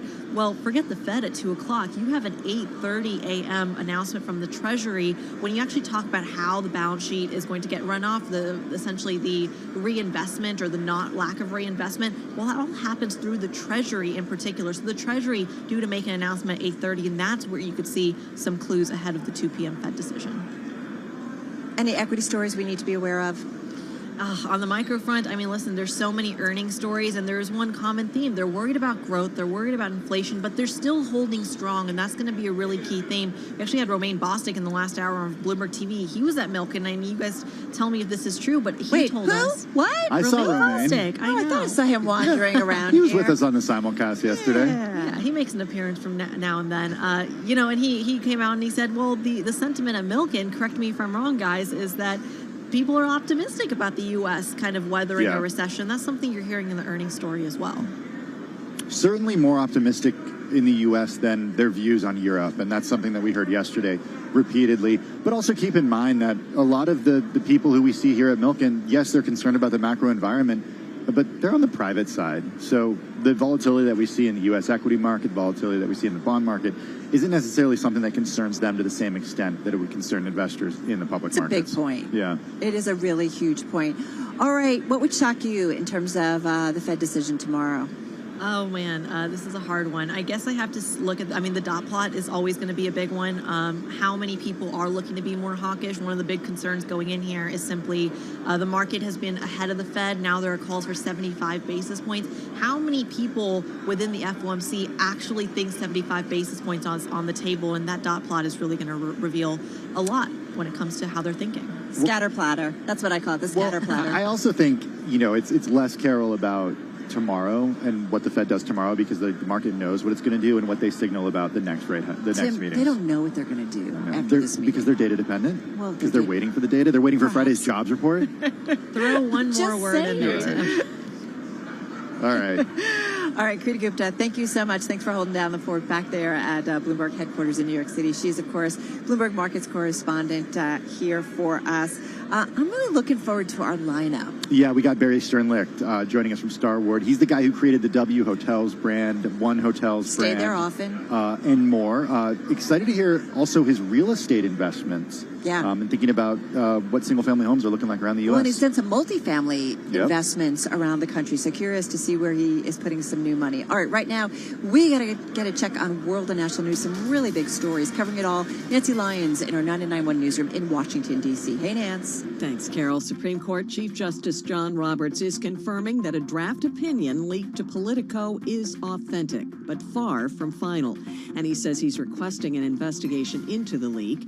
As for the content of that opinion, which reflects the majority of justices favoring overturning Roe v. Wade, President Biden says it's a radical shift that puts a whole range of rights in jeopardy if it holds. Does this mean that in Florida they can decide they're going to pass a law saying that same-sex marriage is not permissible? It's against the law in Florida? So there's it's a fundamental shift in American jurisprudence. Biden says he is in favor of Congress moving to codify Roe v. Wade as law. Senate Majority Leader Chuck Schumer says he will call for a vote so that Americans know where senators stand on the issue. Today's primary contest in Ohio also serves as the first major test of Donald Trump's influence on Republican voters. The former president endorsed venture capitalist J.D. Vance, but that sparked a backlash from Ohio Republican officials who warned Vance would depress Republican turnout in the general election. Vance has jumped from third to first place in the polls, but a quarter of voters are undecided. Dozens of Ohio GOP county chairmen, state committee members, and 2016 delegates for Trump urged the former president not to back Vance. Club for Growth Action backs former Ohio Treasurer Josh Mandel. In Washington, I'm Amy Morris, Bloomberg Radio. Employers posted a record 11.5 million job openings in March, meaning the U.S. now has an unprecedented 2 job openings for every person who is unemployed. Global news 24 hours a day, on air and on Bloomberg Quick Take, powered by more than 2,700 journalists and analysts in more than 120 countries. I'm Nancy Lyons. All right, Nance, thank you so much. Carol Masser along with Tim Stenovic. We are live at the Milken Institute Global Conference here in Beverly Hills. Day 2, they go on for another day or so. Yeah, tomorrow's kind of quiet, though. Yeah, is it? Yeah, tomorrow's pretty quiet. I mean, remember last time when we were here? Oh, I did it quite on Wednesday. It really wrapped up by about 2 p.m. Or by about 2 p.m. California time. I have to say it's really, fascinating because it is such this cross-section of the financial community. Obviously, Michael Milken, and we talk about the presence of the private markets. And this is something I kind of want to get into with Barry Sternlicht a little bit. Right here, he's got this private company, investment firm. Does he think about at some point wanting to go public again and take it public? So it'll be curious to see what he has to say or what his limited partners or his general partners would maybe want him to do. Also really interested to hear his outlook on energy. He does oil and gas. He does energy infrastructure. How's he thinking about the challenges that we're seeing in Europe and that Europe is seeing? Yeah. Well, at the same time, and this has been a big theme here at Milken, social good, renewables, ESG. So at the same time that the world is trying to make that transition. But Carol, as you and I talk about all the time, this transition is exactly that, a transition, and it's a decades-long one in the making. It's interesting, and my panel, Doing Well by Doing Good, and we had Greg Becker, President and CEO of Silicon Valley Bank, SVB Financial, Doug Hirsch, co-CEO, co-founder of GoodRx, the founder and CEO of Masterclass, and Trina Spear, co-founder and co-CEO of Figs, who we will get all on air. Really cool. So cool, but, they also talked about that when things like energy, you can make investments in companies to help them transition to an alternative way, right, or a more ESG way. And maybe that's how we need to think about it as investors, because right now so much ESG is going into companies that you probably wouldn't think are ESG, but is it also a help in terms of that money being helpful for them to make the transition to that ESG space? Yeah, more pure. I think one area of challenge. It is a lot of gray, and one area of challenge is really how you can do that in a way that's measurable and do that in a way where incentives are aligned, where it's just not going to cost too much to go with the renewable option. And hard when you're a publicly held company and investors checking out you every quarter. You're listening.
updates, headlines, and breaking news 24 hours a day at Bloomberg.com, the Bloomberg Business app, and at Bloomberg Quick Take. This is a Bloomberg Business Flash.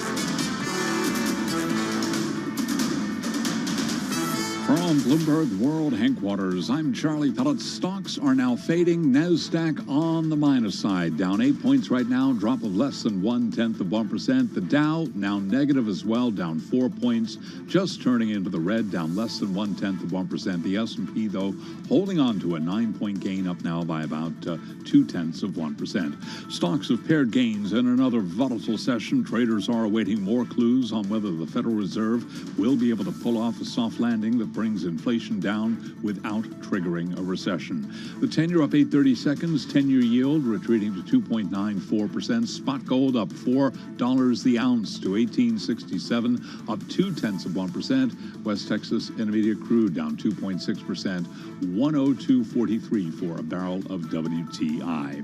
Lots of earnings after the close of trading today. We'll be hearing from Airbnb, shares now down 5.7%. Cirrus Logic will be reporting as well. Cirrus is up 0.7. AMD up by 0.8%. MicroStrategy tumbling by 5.4%.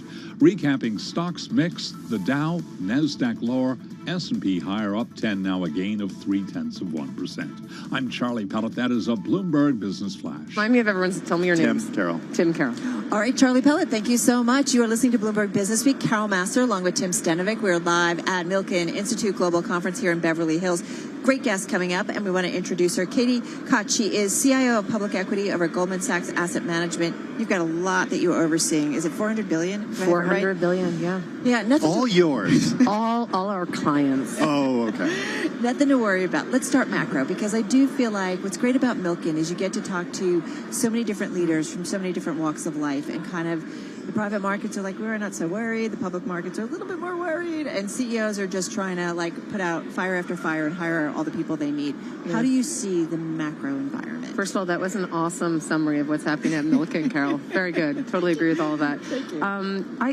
My headline, I guess, would be that it's a pretty tough setup for companies, but you made a really important point, which is that the public markets have already priced some of this in. So the fact that markets are down already 13% for the year, and tech assets are down 20%, and some of the growthiest parts of tech down 50%, actually suggests to me that while it is a tough operating environment, some of it has been priced in. That's the first thing I would say. And just the quick second thing is that I think people have to moderate their return expectations. And that's something I really worry about for a lot of our clients, because most of what we're doing at Goldman Sachs Asset Management is help people retire with security and dignity. It's also about capital preservation right 100%, now. yeah. And especially if you're on a fixed income. And I just think it's going to be the 60-40 portfolio that returned 8% real returns in the last cycle has returned negative 8% this year.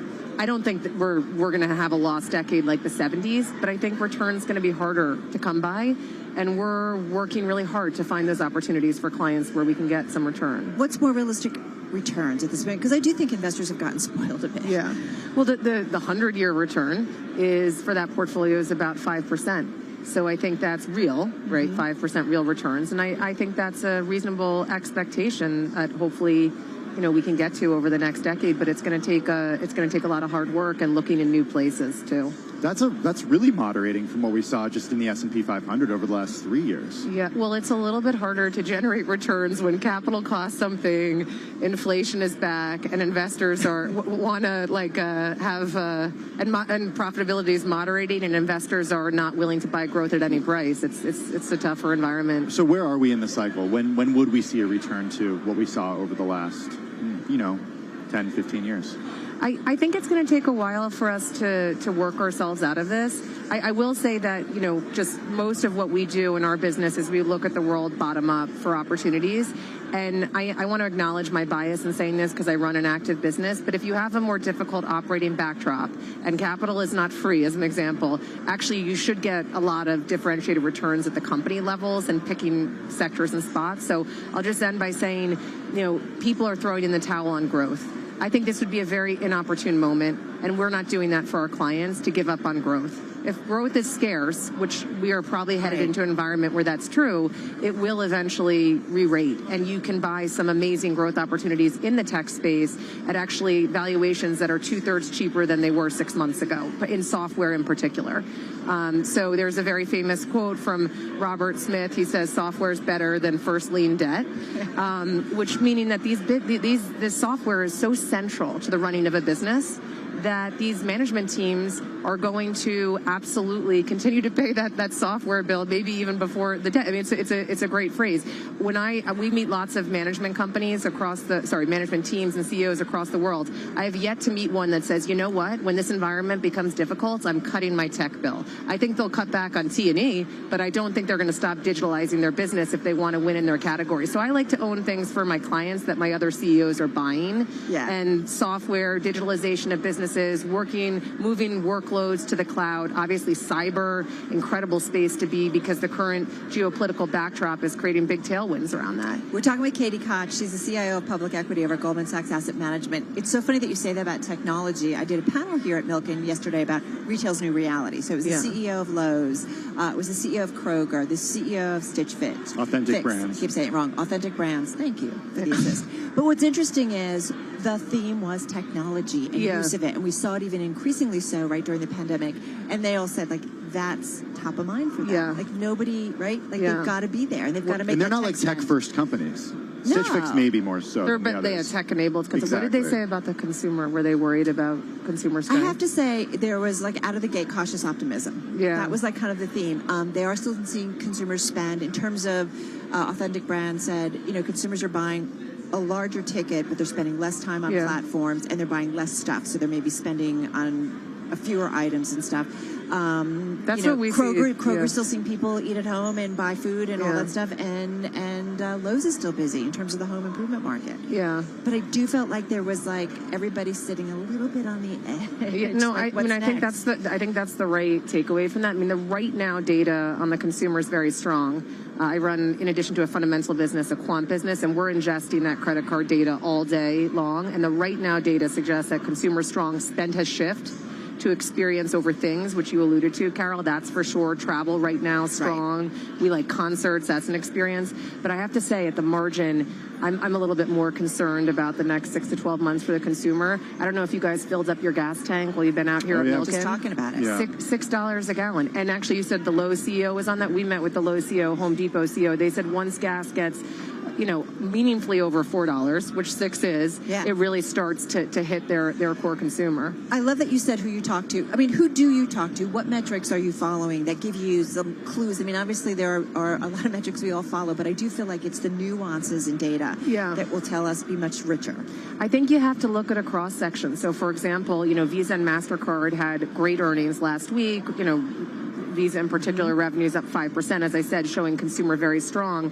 But if you look at PayPal, which is actually more e-commerce space and generally targets a lower-end consumer, it wasn't as good. And so I think you do have to be nuanced about it. You have to be looking at all cross-sections of the consumer, and I think we have to be prepared for some weakness there. And so pulling that together in terms of recession? Yeah, I mean, I want people to stay invested because that's the best thing to do for building wealth long term. And so I don't want to do any fear mongering, but of course, eventually this country is going to have a recession. It's cyclical, moves, right? It's cyclical, and I hope it's a shallow one, and I hope the impact on humans is very low, and I hope people stay invested through it because it's really difficult to time. And actually, historically, markets have rallied very aggressively once we realized that we were in the early innings of a recession. Right. So let's stay calm and balanced about that, and then own assets that can perform. And I would just end by saying, what are consumer things that can perform? I already said concerts. That's an affordable experience. Yeah. I would say beauty. You'll appreciate this, Carol. I had this discussion. Because I have a ton of makeup on. No, because you look good, even for a lady on radio. You're looking amazing. I got my hair cut 2 weekends ago, and I asked my hairdresser this question: how do you perform, through recessions? And she said, never went negative in 2008. I mean, that's an incredible business. Wow. We can't invest in my hairdresser, as amazing as she is. Shout out to Sheer Love in Shrewsbury, New Jersey. But actually, Ulta Beauty is something that we own. So we're going to wear lipstick in a recession. I mean, I'm not trying to be flippant about it. I go into a Sephora. It's packed. Yeah. Yeah, and that stuff will do. That stuff can do well against even a tougher economic backdrop. Sorry. How are you thinking about portfolio construction these days? Because one theme that we've seen here at Milken, and look, the backdrop of Milken, the DNA of Milken is the private markets. Yeah. So we heard yesterday from Mark Rowan at Apollo, who said that in the next 5 years, he thinks that 50% of a portfolio, of a retail investor's portfolio, is going to be private alternatives. Private equity, those sorts of things. Yeah. Are you starting to build more of an allocation into alternative assets within the portfolios? Look, with the full context that you're the CIO for public equities. Yeah. So at Goldman Sachs Asset Management, we do believe in a future where we're going to have more allocation to private assets, but we will continue to have both, right? And the individual investor, I'm a big fan of them getting more exposure. They should have the ability to own a piece, all retail investors, of American GDP. They should be owners of this economy and the amazing economy we know it will be over the coming decades. And so we have to do that in a reasonable way. We have to have the right safeguards around that. But I think that is true. That could be the path. The only thing I would say about right now, however, and here I'll bring my bias as a public market investor, we've already felt the pain in public markets. So the high innovation tech stuff, the things we know are going to change the world over the next decade, many of them are 50% cheaper in public markets than they are private markets. So if you're an individual investor listening to this, you're not missing out on anything right now. It's okay. Buy that innovation in public markets, and hopefully we'll be able to bring more ways to implement in private markets for you over time. Just going to say, radio is a place where you can whisper and people actually really listen to you. What a dream. Thank you so much. Yeah, it was great to be here. I appreciate you both. Thank you. Thank you. Katie Koch, she's CIO of Public Equity over at Goldman Sachs Asset Management, joining us here at Milken. Well, let's get to check the latest when it comes to the business day in markets. About 90 minutes to go, Charlie Pellet. Indeed, and a mixed picture right now, Tim. We have got the Dow trading lower by 35 points, down 0.1%. S&P is up 7. That is a gain of 0.2%. NASDAQ, though, on the minus side right now, fading down 19 points, drop there of 0.2%. 10-year's up 7/30 seconds. 10-year yield 2.95%. Spot gold up $4 the ounce, up by 0.2%. West Texas Intermediate crude down 2.6%, 102.46 a barrel. Volatile day on Wall Street. Traders, though, awaiting more clues as to whether the Fed will be able to pull off a soft landing that brings inflation down without triggering a recession. Well, as for the broader market backdrop, you heard her right here on Bloomberg Business Week. Katie Koch is with Goldman Sachs Asset Management. So the fact that markets are down already 13% for the year and tech assets are down 20% and some of the growthiest parts of tech down 50%. Yeah. Actually suggests to me that while it is a tough operating environment, some of it has been priced in. We've got oil lower, as I mentioned, down now by 2.5% on WTI. Oil stocks, though, are pushing higher. BP today boosting its share buybacks by $2.5 billion as cash flow surges, offsetting some of the discomfort caused by a $25 billion charge linked to its planned exit from Russia. BP up now by 7.7%. Among some of the other oil names that we track on a regular basis, ExxonMobil up 1.8%, Chevron up 1.4%, EOG Resources up 3.6%, Pioneer Natural up by 2.5%. Recapping stocks, trade mixed with the S&P higher by 0.1%, now little changed. The Dow down 0.1%, NASDAQ down 0.2%. And that's a Bloomberg Business Flash. I'm almost evenly, but... All right, Charlie, thank you so much. Charlie Pellet back at Bloomberg headquarters in New York City. Just want to get straight to our next guest.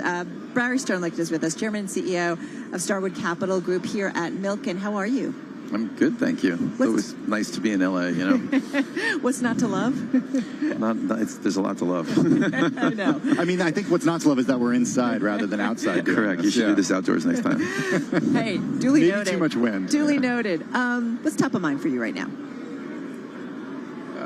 I mean, my job has evolved over the decades, and I'm always worried about the big things, like geopolitics, politics. And obviously, we're nervous about the escalations in the Ukraine and impact. Should you invest at all? Should you just wait it out? Should you see what happens?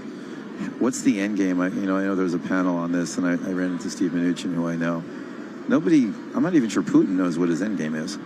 So, and it's not a zero possibility that he escalates this, right? Because desperate people do desperate things, and is also like, he's not exactly be welcome into Western society anytime soon. So, Russia's chosen a direction which is shocking in the modern age. I think a lot of people are just astonished that you're seeing civilians massacred, and the West doesn't know what to do. If there were a nuclear halo over this whole conversation, they would go in and help. But obviously the West is death, and the Europeans, having fought 2 world wars on their territories. I was over in Germany just 2 weeks ago, and Americans are focused on the NFL draft and the NBA playoffs, and the Germans are nervous. I mean, everyone's slightly nervous. The closer you get to the border, the more nervous you are, and Poland separates them, the Baltics.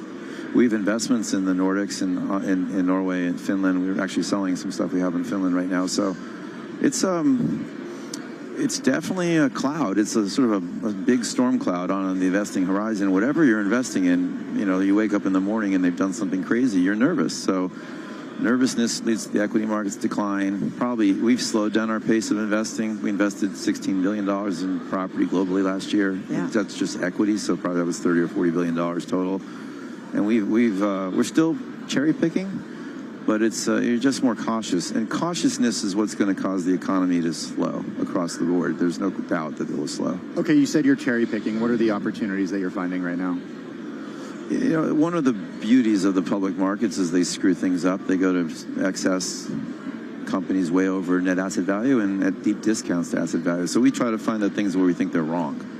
And we've taken private a company in Japan that owned a bunch of office buildings that we thought the markets had wrong. We've done the same on 2 transactions in the UK. In the US, less take privates right now, although because the cost of financing has suddenly gotten quite expensive, not just the specter of rates. A lot of real estate players like us, Blackstone, KKR, Ares, Oaktree, we floated debt. We bought properties with floating debt, and we protect ourselves. The banks required us to buy caps so that we wouldn't have too much exposure to higher interest rates. It's a little expensive right now, yeah. And obviously interest rates have moved up, but also spreads have moved out. So the credit markets are telling you that things are not normal. I always think the bond guys are smarter than the equity guys. Well, the equity guys have a lot of vol. They're very emotional. But the credit guys just look at credit. And they look at the world situation, and like AAAs in the real estate world have gapped out from sort of 80 to 160, 170. So, and everything prices off the AAAs, so it turns out that the cost of financing to acquire anything, and it's the same is true in the private equity world, has increased. And the banks actually are, their stocks are down, and they're a little less aggressive on lending. They're also feeling a little bit like they're a little full. So, full or nervous? Both, full and nervous. And, like things like we're the largest owner of apartments in the United States. We have 115,000 units, both affordable and market rate housing. It's been an unbelievable 12 months. It's really, and rents are still galloping ahead. And I'm trying to understand the interplay between inflation and interest rates. Interest rates are rising. We can offset a big jump in rates if we have a big jump in rents. So you're having that jump. The question is, how long will it last? And that's where inflation comes in, because normally you'd say, hey, it's going to top out. And you're seeing rental growth double digits in almost every major market in the United States, even minor markets, all apartment rents. So it's kind of, and yet, it's yields on property are holding fairly steady, even though interest rates have gone up. That feels like that might not hold. One of the things, and certainly one of the panels I did here with a bunch of CEOs, is, cautious optimism. But you sound a little bit more downtrodden. We're supposed to be cautiously optimistic. That's like our I think we said that all the time, no matter what's happening in the world. And I am a public company CEO too. I'm always there's always something to do.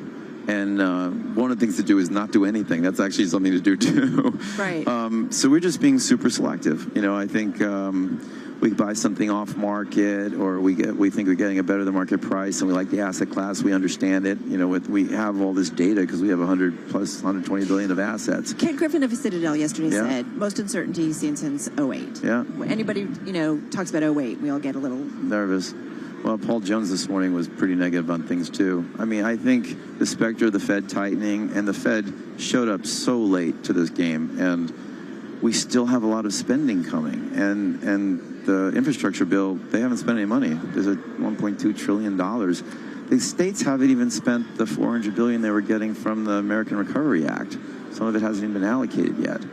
So I was with the mayor of Miami the other day, and he's like, he's getting $1 billion from the government. He can do whatever he wants with it.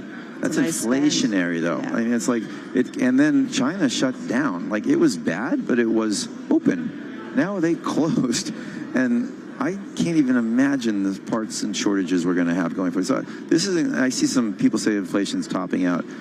The supply chain isn't going to be impacted by interest rates, right? It's really, he can cause a slowdown in demand, and there'll be layoffs and wage pressure. That's the wrong thing of inflation that you're trying to attack. It doesn't open ports. It doesn't open ports. It doesn't make us more efficient. And it doesn't open the logistics properties that are full, and they can't, the stuff's sitting in the ocean because it can't get into the port, and it can't get in a warehouse. So even though you're not necessarily cautiously optimistic, maybe you're more cautious. I'm cautious right now. What are some takeaways for our investor audience and how they should be thinking about where they're allocating right now? I think property, I used to say that equities were my favorite asset class because they're liquid. You can get out of them so easily, but I think property is a great place to hide. I mean, even now when prices are so high? Well, it depends where you're hiding. Yes, in general, but why? Inflation is making replacement cost enormously challenging, and it's probably up 20% the cost of construction. So rents have to rise in order to justify new construction. Plus, a lot of new product probably won't get built because it's just, instead of taking two years, it's going to take 3 or 4 years. So, property is a short duration assets, apartments, hotels. You can mark the rents to market inflation every day. And so, I think it's a safe place to hide. The mortgage REITs, we have Starwood Property Trust. It pays an 8% dividend. We'll be paying that 8% dividend as far as I can see, as far as I can tell. That's optimistic, right? Like that you could. Well, we have a lot of property gains in the book, so We have we have about a minute left. Real quick. Good. You have a bunch of SPACs. Yeah. What are you gonna do with them? Well, I think the two I did are real companies, and I'm a long-term investor, so I haven't sold a share of either one of them, Cano and Velo 3D. Cano's crushing it. I mean, the revenues have doubled since we did it, and the EBITDA has quadrupled. The market is throwing the good stuff out with the baby with the bathwater. Yeah. We'll sift through all this. SPACs are going to be, the good companies will either figure out how to get back or they'll sell them. They'll be acquired. And the bad stuff will go to the way the dodo bird. There's some really stupid deals that were done, many of which I passed on. They went public. I was looking at one the other day. It's at 91 cents. It went public at 10. I couldn't believe it. And these were named sponsors that basically threw trash into the public markets, trying to get out of deals in a moment in time. And but I was talking to a fellow about Didi. Didi went public at 14. It's $1.80. It's not a SPAC. It wasn't a SPAC. Yeah, it wasn't a SPAC. Regulatory concerns. Oscar Healthcare 39, 36. Goldman Sachs led IPO. It's now 7. So the SPACs have gotten a little bit of a bad name. I mean, there were some good companies done, but the market does everything to excess. It did too many SPACs, and now it's taking them all to zero practically. So there'll be great opportunities.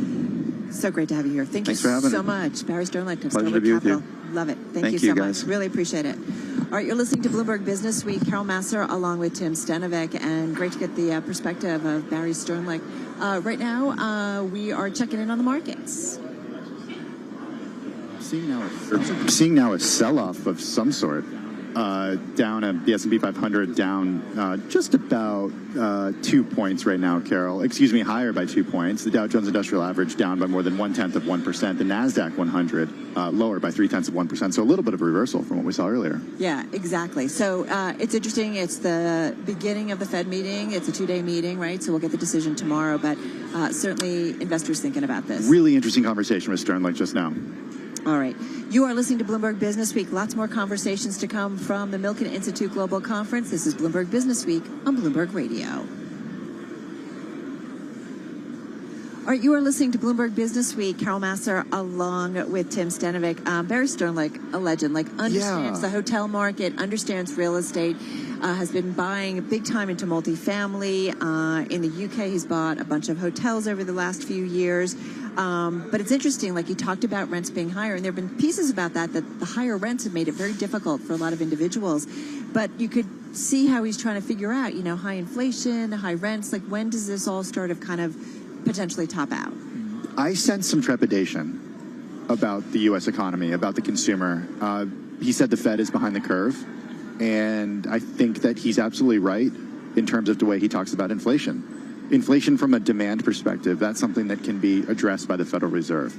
But inflation from a supply perspective, when it comes to goods that are sent from China, that cannot be addressed by the Fed. Maybe from a demand perspective, yes, it can, but raising interest rates is not going to cause ports to open up. No, exactly, right? Higher interest rates will certainly, if everything is more expensive or you can't buy a home because now the mortgage rates, you just can't afford it. So you're not going to buy a home, you're not going to buy all this stuff. You're going to rent, to though. fill a home. Right, you might, right, you'll rent, right? So it goes different ways, but you're right. Like, you can't increase manufacturing that way. You can't open up the ports. You can't solve the COVID problem in China. Like, that's, and we've heard over and over again, right? The Federal Reserve can't solve the supply chain problems, and it's a global supply problem. It is. You know, one thing we didn't get to talk about with him was oil and gas. I know. We just, there was that one area that we just didn't get to hit Jim with was him. like, Master, stop. I have something to ask. Wanted to talk oil and gas. It's okay. We're going to get Barry Sternlicht back with us. He had to go do Bloomberg TV, I think, and that's why he had to run away. But, you know, it's interesting because he has oil and gas investments in addition to hard real estate.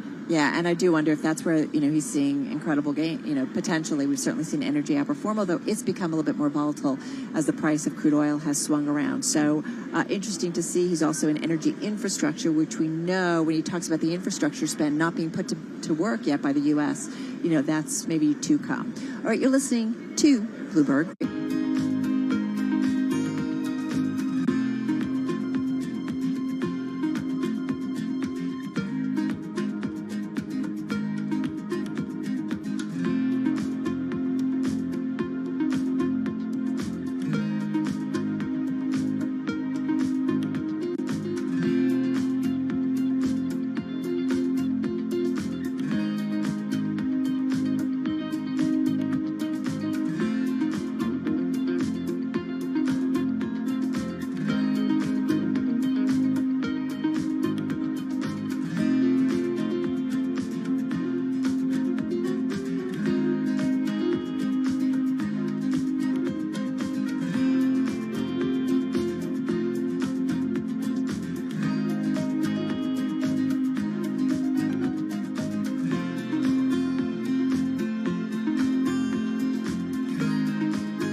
updates, headlines, and breaking news 24 hours a day at Bloomberg.com, the Bloomberg Business app, and at Bloomberg Quick Take. This is a Bloomberg Business Flash.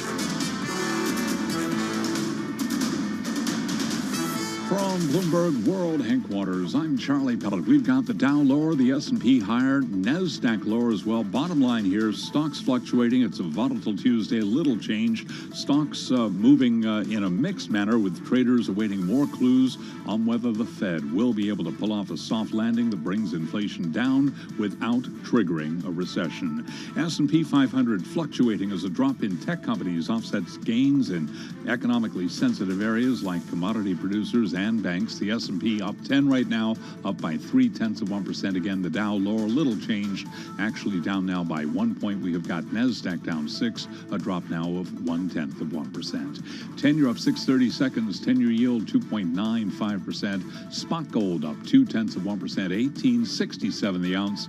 West Texas Intermediate crude down 2.4%, 102.68 a barrel. I'm Charlie Pellet, and that is a Bloomberg Business Flash.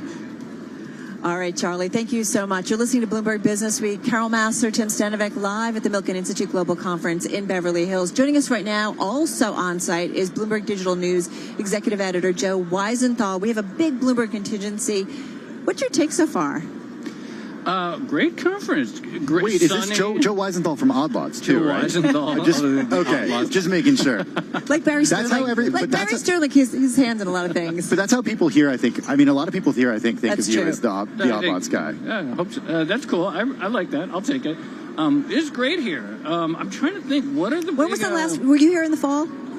Here? Was there a thing here in the fall? See, there was. It was more subdued. I'm not a big conference person. I'm still figuring out how to do this. What do we do? It's a lot. It's a lot. Introduce ourselves? Okay, so you've been moderating a couple panels Yeah. here. You did a lot on. Have you done your DeFi and DeFi panel today? So I did two. I did one yesterday, one this morning.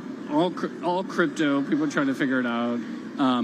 Even panels that aren't about crypto that I've seen, seems like verge in that direction. Regardless of what it is, there's always a question about crypto. I did one on retail, and we talked about selling in the metaverse. You're selling in the metaverse. That was a topic on my panel as well, and I heard all that. It's young people tricking out their avatars and someone. And then there was a guy from a high frequency trading thing. And so if you buy some clothes for your avatar, then maybe his firm is going to try and jump in front of the trade and take 1/100th of a penny off it. So exciting times to be alive. Yeah.